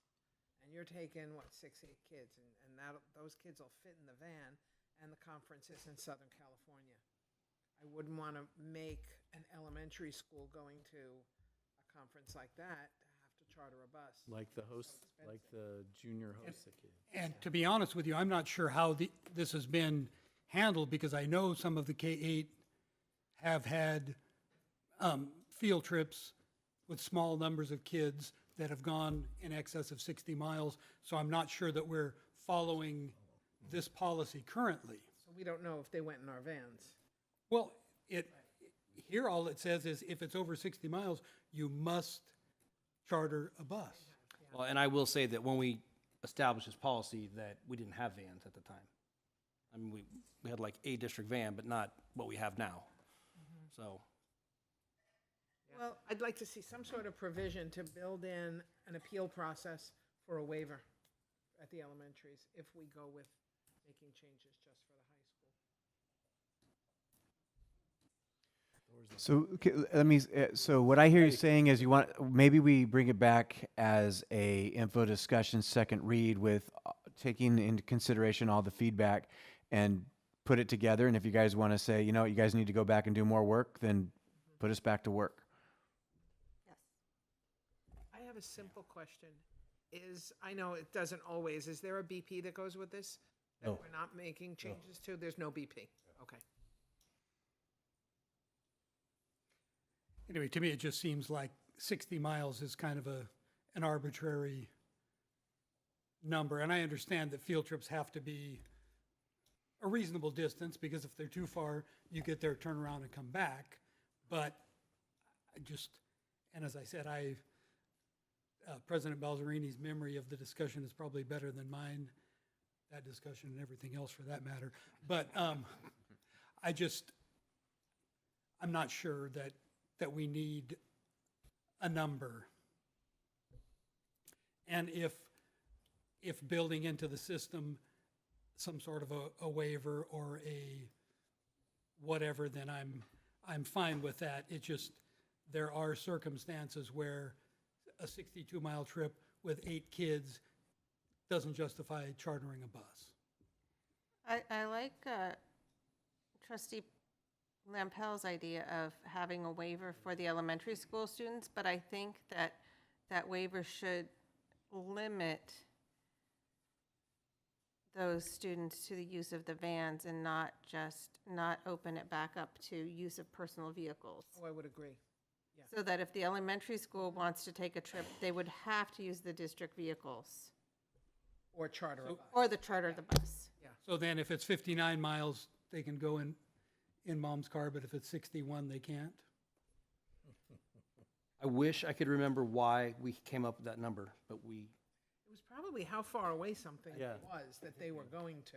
You drew a circle and. I was on the board in 2015, but I can't remember the season. that was in 2012. May I ask? Well, it says here 15 that we revised it. Is there an imminent high school trip that that the policy in place is going to cost a significant amount of money, or do we have the time to do a second read? I would characterize this item as a self-report that we realized we were doing something out of bounds and we need to recreate the bounds. Because, unless I'm mistaken, we're always able to waive part of a AR or BP for a specific reason, correct? In other words, if there was Board something, action. if there was something like Trustee Clements is talking about, we could say, well, that's the rule, but in this instance, we're going to waive the rule. As a board, absolutely we can. I just want to make sure by further deliberation, we weren't costing the district. Understood. Yeah, we don't want to hold up anything that one of the schools is trying to do. So have we given the district consent? So, can I do a quick summary of what try. you'd like me to try to construct? It sounds to me like 2 separate ARs will leave the current AR worded the way it is, with the exception of an appeal for K-8 use, and an appeal can go to staff or to the board, or to whom would we appeal? Well, because we already approve, field trips and stuff like that. Say to staff. Right. I don't think that needs to come to the board. All right, you have consensus for that? That's Okay. And then for the elementary, and that would be for elementary for over 60 miles is what you said, right? Okay. unless it's a district van, right? Well, I think you said district van for over 60 miles, right? Over 60 miles. And then if it was 59 or less, it could be either or? Yes. Is that correct? Okay.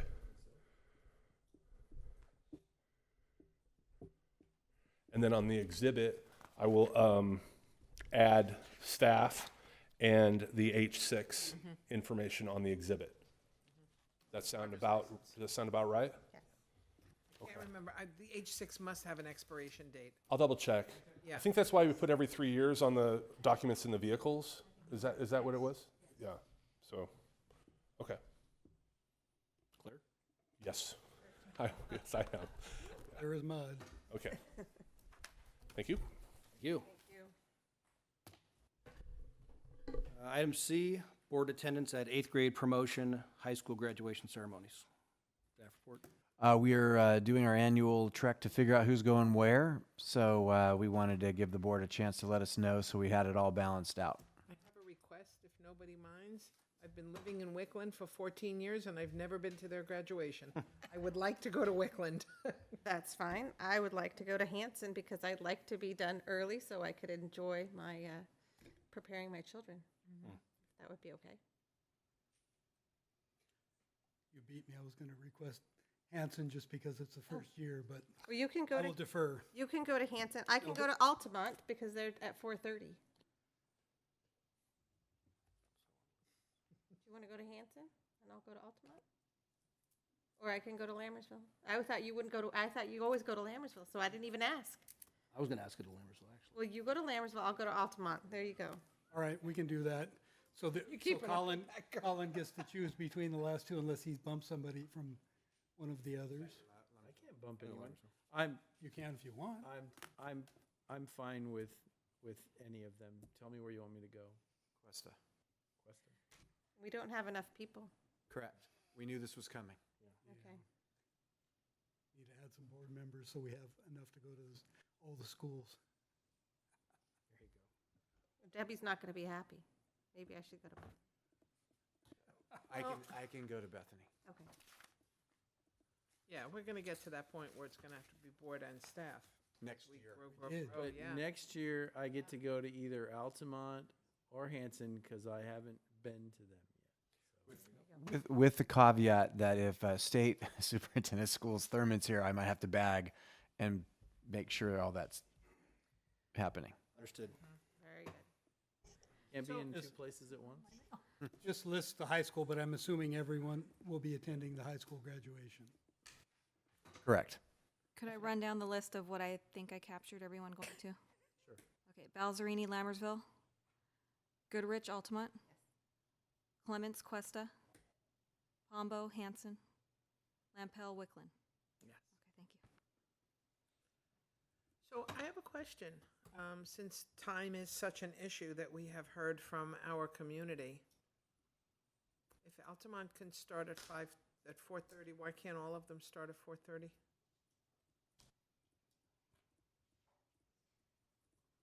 Crickets. Just putting that out there. I don't know if anyone has an answer. Well, I have Altamont's slideshow starting at 4:30 and their promotion starting at 5. Yeah.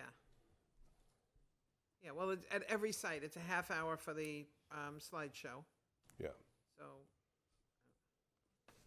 their ceremony seems to be earlier, and we've heard concerns from our community. Too late to ask the question? Ask it of. The sites? I would say with it being a little over a month away, it probably is, but it could be that with Altamont, it could be a pilot for the inevitable move back and kind of slide back the time, but also I think I've heard informally the feeling that when there wasn't a high school, it was a culminating event. Now that there's a high school, it's a promotion into the high school to get to the culminating event of high school graduation. And to honor the kids' work K-8 at an earlier time might help with some of that transition. Okay. Any further discussion? Okay. Where are we? D. Thank you. Yeah, item D, human resources, evolution of staffing practices. So it's kind of a night of information. This is our last presentation of the evening. Mr. Miller's going to present kind of some 21st century shifts we're making. All right, thank you. Again, President Balzerini, trustees, Superintendent Nicholas, Madam Trustee, Student Trustee. This should be a very quick 45 minutes of HR excellence for you. So thank you very much for taking the time and the laugh. So yeah, we just wanted to talk a little bit about the staffing evolution and the practices of the district. As you know, we've talked time and time again about the growth of the district, actually the rapid growth of the district. And so we just like to give an update as far as what that looks like in today's atmosphere. So real quickly, as it says here on the first slide, we have experienced rapid growth in the district. I've been up here before discussing the growth of the schools, the community, what we're looking at. As we've talked, and as the board is well aware, we're opening a few more K-8s coming soon, 3 to be exact, in the next 5 years. And in order to do that, HR in and of itself has had to adapt its processes and procedures. And the board was kind enough in 2016 to make a standalone HR department. I personally thank you for that. And along with that, as we've gone through this evolution of the HR department, we've also learned that we need to be more collaborative with other departments in the district, and including business services and educational services, and I'll speak to that a little bit later on. So what you'll see here, again, is just proof of that growth that we've talked about. Beginning in the year, if we can go back to 2013, 2014, we had 4 sites with a total staff number of 202 across the board, certificated, classified, and administrators. For the next 4 years, we held strong at 6 schools, but obviously you'll notice the growth went up quite rapidly, 301 to 346 to 387 to finally to 428. And as we've talked again in the past, we've seen the expansion at our schools, those classrooms getting a little tighter and tighter. And then finally in 2018, 2019, we opened Hanson, making that our 7th campus. And we've currently in the neighborhood of 489 staff members. And I'd like to point out that that total number of 202 in the 13-14 school year, if you were to take our high school and one of our larger K-8s, we just about meet that 202 number, just with 2 sites now. So what you'll notice is at the bottom, or close to the bottom there, we're experiencing an increase in staffing, obviously. In certificated ranks, we've gone up just over 145%. Our classified ranks have gone up 155, almost 156%. Administration's at 56%, with a total staff increase of 142% over since 2013 through 2014. Again, as we've mentioned in the past, we expect, and the community is expecting a growth rate of 3 to 5% over the next 5 years. So we know it's going to continue. So when we looked at our staffing, as we go back and we look at it historically, what we've done over the last few years, we knew that beginning in 2014, 2015, up to that point, we were using traditional methods of staffing in recruitment. Sources such as EdJoin, a traditional education platform to recruit potential staff members. That was really the primary function, that and the word of mouth of using other individuals. In 2015, 2016, the district sponsored its first ever job fair or recruitment fair, which was wildly successful. Again, in the following year in 16 and 17, another very successful recruitment fair. And what you'll notice there is that recruitment fair, and many of you, if not all of you, have been to that. It was held on a Saturday. We had 50 to 60 employees that gave up their day to work that event. A lot of pre-planning and time and effort went into that with a very large cost. Each of those cost between $20,000 and $30,000 to run. And while those were fantastic events for us, the recognition that it gave to the district, the wonderful employees that came out of that, when you look at the big picture of that, the cost associated to the number of folks that came out of that was a little disproportionate. And so, again, the visibility was wonderful and the name recognition was great, but we knew that we had to change the process in order to be more efficient in what we were doing when it came to the job fair process.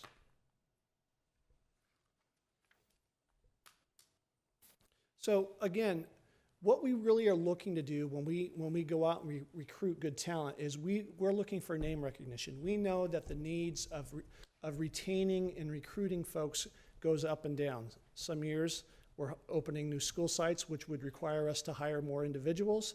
Other years, maybe it's an off year where we're not necessarily opening something new, but we still have the need to hire. It's very important for us to make sure that we're out there looking for that great talent. We know that in those specialized areas, with the certificated staff, such as special education, math, and science. That's always a high need area, and competition is high. It's not just us that's looking, it's other school districts that are looking. So we need to make sure that we're standing out above the rest. So how do we do that? So what we're looking to do is a number of things. First and foremost, we have to thank you, the school board, the superintendent. It begins at the top. Without your support, we heard it earlier from the high school in their presentation, it really it's this body here that allows us to do the work that we do. Without your support, we would really be handcuffed in some of the things that we can accomplish. From there, it's the district focus that we have. We are highly focused on the goals and the outcomes of what we do, and with that, that helps us recruit better because we know what we're looking for in individuals. And then the community support, obviously. We have a wonderful community here in Mountain House. They do a wonderful job of supporting what we do. They understand, they're involved, and so that makes it much easier for us to go out and, again, fill positions and have an understanding of what we're looking to do.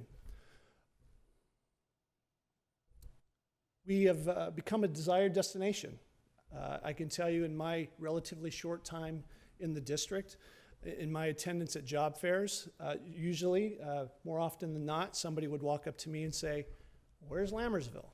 And if they had a really inquisitive look on their face, I'd say, "It's in Hawaii." And it would perk them up a little bit, and I say, "Well, no, maybe not Hawaii, but," and then we'd be able to go into our conversation. And now those conversations have changed. It's not where's Lammersville, but how do I get into Lammersville? We've had this conversation before, and I've heard from the members that they're also hearing folks say Lammersville is a destination, and that's a wonderful thing for us. We also need to make sure that we're identifying strong talent. And while we use trusted methods such as EdJoin in our recruitment fairs and our local educational agencies, we're also looking to use newer ideas in forms of recruitment such as Spark Hire, and that's something I'll talk about in just a bit. But it's the constant visibility of us being out there. Whether we're hiring someone or not, it's very important for us to make sure that we are out and letting people know who we are and what we're doing. So, the next steps to recruitment and retention for us. So we know we need to do a better job of increasing the number of quality candidates. And that's what we're doing. That's what we have been doing. And I'm going to go over some numbers with you in just a second. But what this has allowed us to do is to become more discerning in those folks that we're getting. The process is becoming more streamlined. We're not this scattered attack like the job fair, our previous job fair, where we had hundreds of individuals coming in, which was great. But of those hundreds that were coming in, maybe we only had a handful relative to the numbers that were coming in that were able to come in and contribute to the Lammersville school district. So what we're doing now is we're doing a better idea of targeting those individuals. We've also, with the internal processes of not just the HR department, but of ed services, of business services, all the different departments and all the different school sites, we're doing a much, much better job of professional development, of training, and of making sure that we are getting to our folks what they need to be successful in the classroom, which in turns is success to our students. Because that's happening, the turnover is less, the retention is higher, and we're keeping much more staff in place, which is great for us. And then the departmental cooperation, as I said. Right now, something new that we started at the end of last year, and it's working again this year, is the cooperation between HR, business services, and ed services, where we do our one-stop staffing. And this it's evolving for us right now. It's a process in which we get together, we bring our site administrators in, we sit down, we go over their budget, their staff, what their needs are, and so they know exactly what to expect going into the following year, and we hopefully have this solved before we get into summer. So, if we're not doing a regular recruitment fair, then what are we doing? So, this year, we put together a committee, and I'd like to thank Noelle Balzerini, Jen Lanza, Athena Solario, and Heather Corman. We all got together and we decided, what can we do to make this product better for us than it's been in the past? And so what we've decided to do is take a little bit of the old with a little bit of the new. We're still using some of our old processes, such as EdJoin, to identify folks and bring them on board. We're still using our site administrators to vet folks to make sure to see who they would like to meet with. But the new part of this is we are incorporating a new product that we've recently taken on, and that's called Spark Hire. It's a technology that we use. It's online. It's an ability to interview candidates both in real time and record it. A candidate can do their interview through their phone, iPad, laptop, conventional desktop computer. Likewise, administrators and those looking at these interviews can look at those in the same form or fashion. And it allows us to reach individuals just not only in our community, but regionally. We just recently had an interview with a gentleman from Kuwait that was for a position that without this technology may not have been helpful or may not have happened for us. So the feedback on it has been fantastic. The administrators absolutely love it. It is something that not only can they view what's happening with that individual, instead of just seeing somebody on paper, now they have a second, if you will, set of eyes to actually see them speak, how they would react to a question, and then leave comments. So other administrators and other folks that are looking at this internally have the ability to see how others are reacting to candidates. So it's been a real big thing for us, and it's getting some wonderful feedback.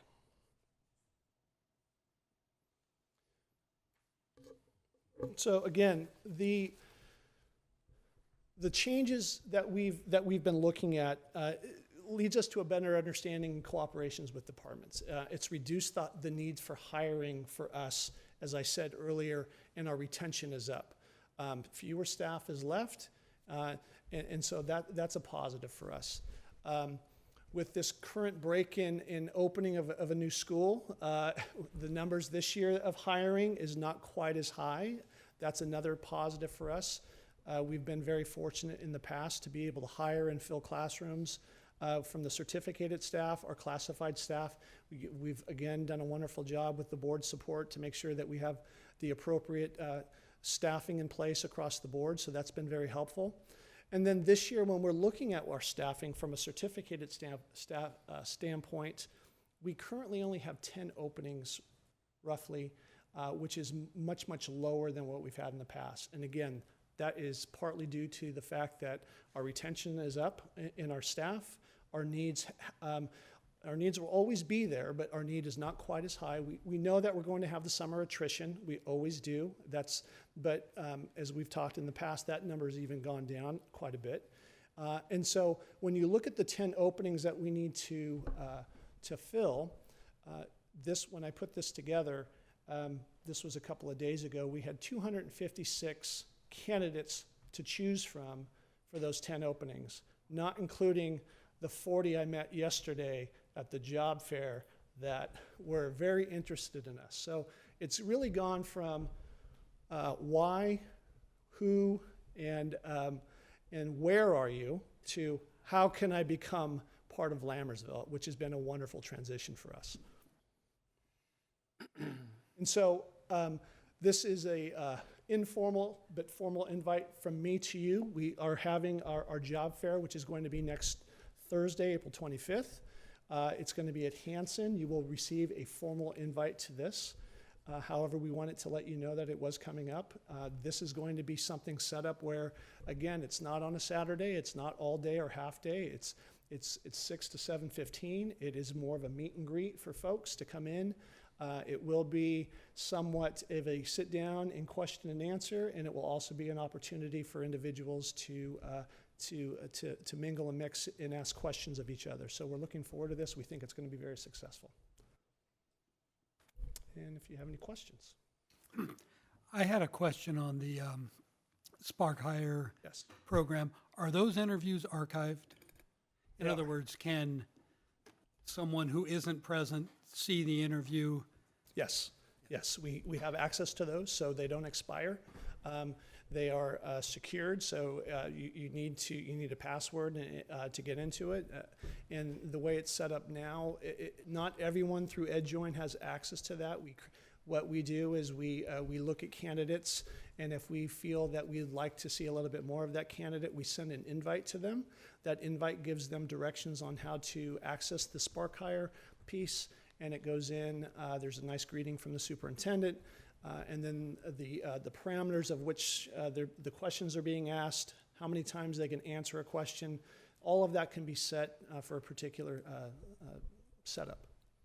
Which brings another interesting idea, and that would be videotaping all of the interviews.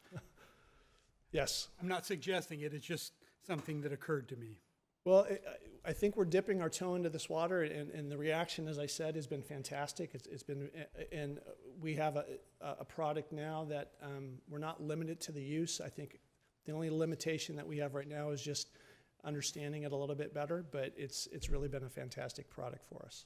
So as you would imagine, I took a keen interest in this topic. I am not a fan of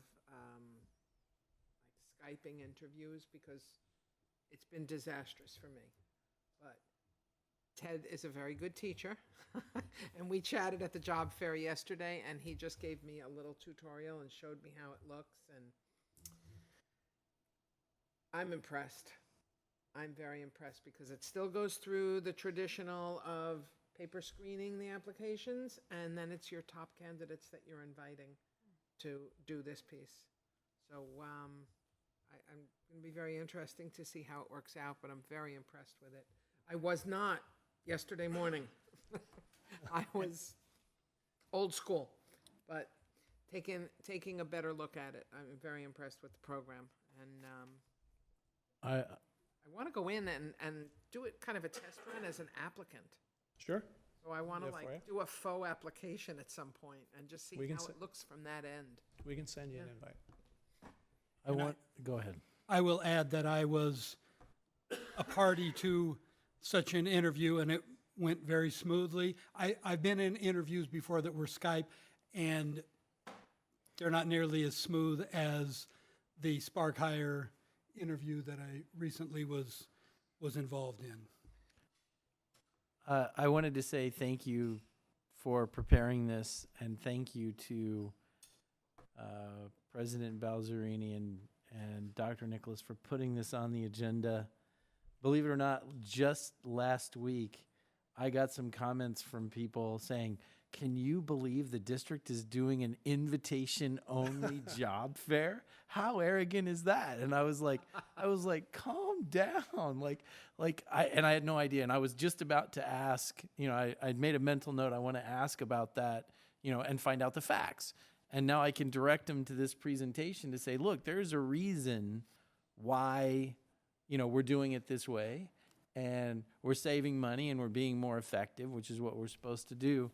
And I'm very impressed. Thank you very much. That was a great presentation. Where teachers don't major in how to do the best interviews. And I frankly don't care how well they can do an interview where they're very nervous and they forget things. I've been that person. I have fumbled on some HR things that I've known for a gazillion years at interviews. But what I liked about these interviews that Mr. Miller showed me was they can re-record it. I want to hear their knowledge. Yeah. And they can prepare before they video. So it's not that nervousness, it's truly showing the interviewer, what do you know? Oh, mastery-based learning interviews? Imagine that. What a great idea. Mastery-based interviewing. I was absolutely going to say that. And that was going to be my comment is, what do you expect from a tech school, but having an interview online, yeah. You changed my mind totally. Okay. Very cool. Very cool. Terrific. Thank you for the presentation. Sure. My pleasure. Thank you. Moving on to calendar, item A, Monday, April 22nd, 2019, no school for students. Item B, April 23rd, Education Extracurricular Committee meeting. Wednesday, May 1st, next governing board meeting at 7 o'clock. Thursday, May 2nd, is the District English Learner Advisory Committee meeting at Lammersville, MPR. Friday, May 3rd is the AXA Region 7 Award Ceremony, Lake Tahoe Resort. For Superintendent of the Year, Dr. Nicholas, and High School Board of the Year, us. Monday, May 6th, District Advisory Committee meeting here at 6 o'clock. Wednesday, May 15th, Safety Committee meeting at 3:30.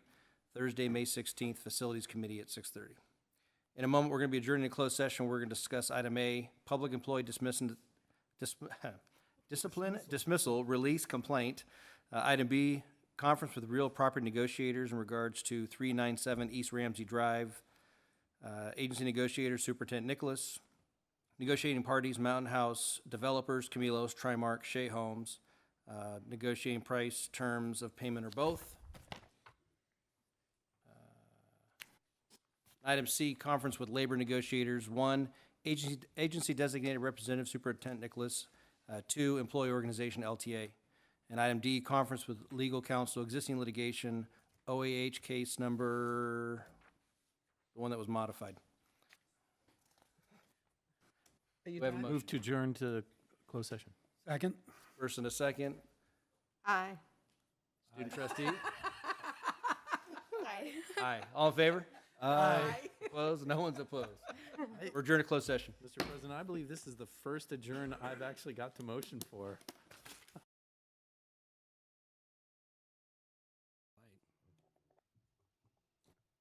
Picture came on. Closed session item D, conference with legal counsel, existing litigation, government code section 54956.9 D1. Claimants, minor student AB and her parents, agency claimed against Lammersville Unified School District. The board took action on a motion by trustee Pombo and seconded by trustee Clements to approve the settlement in the matter of OAH case number 2019-020438 and 2019-031103.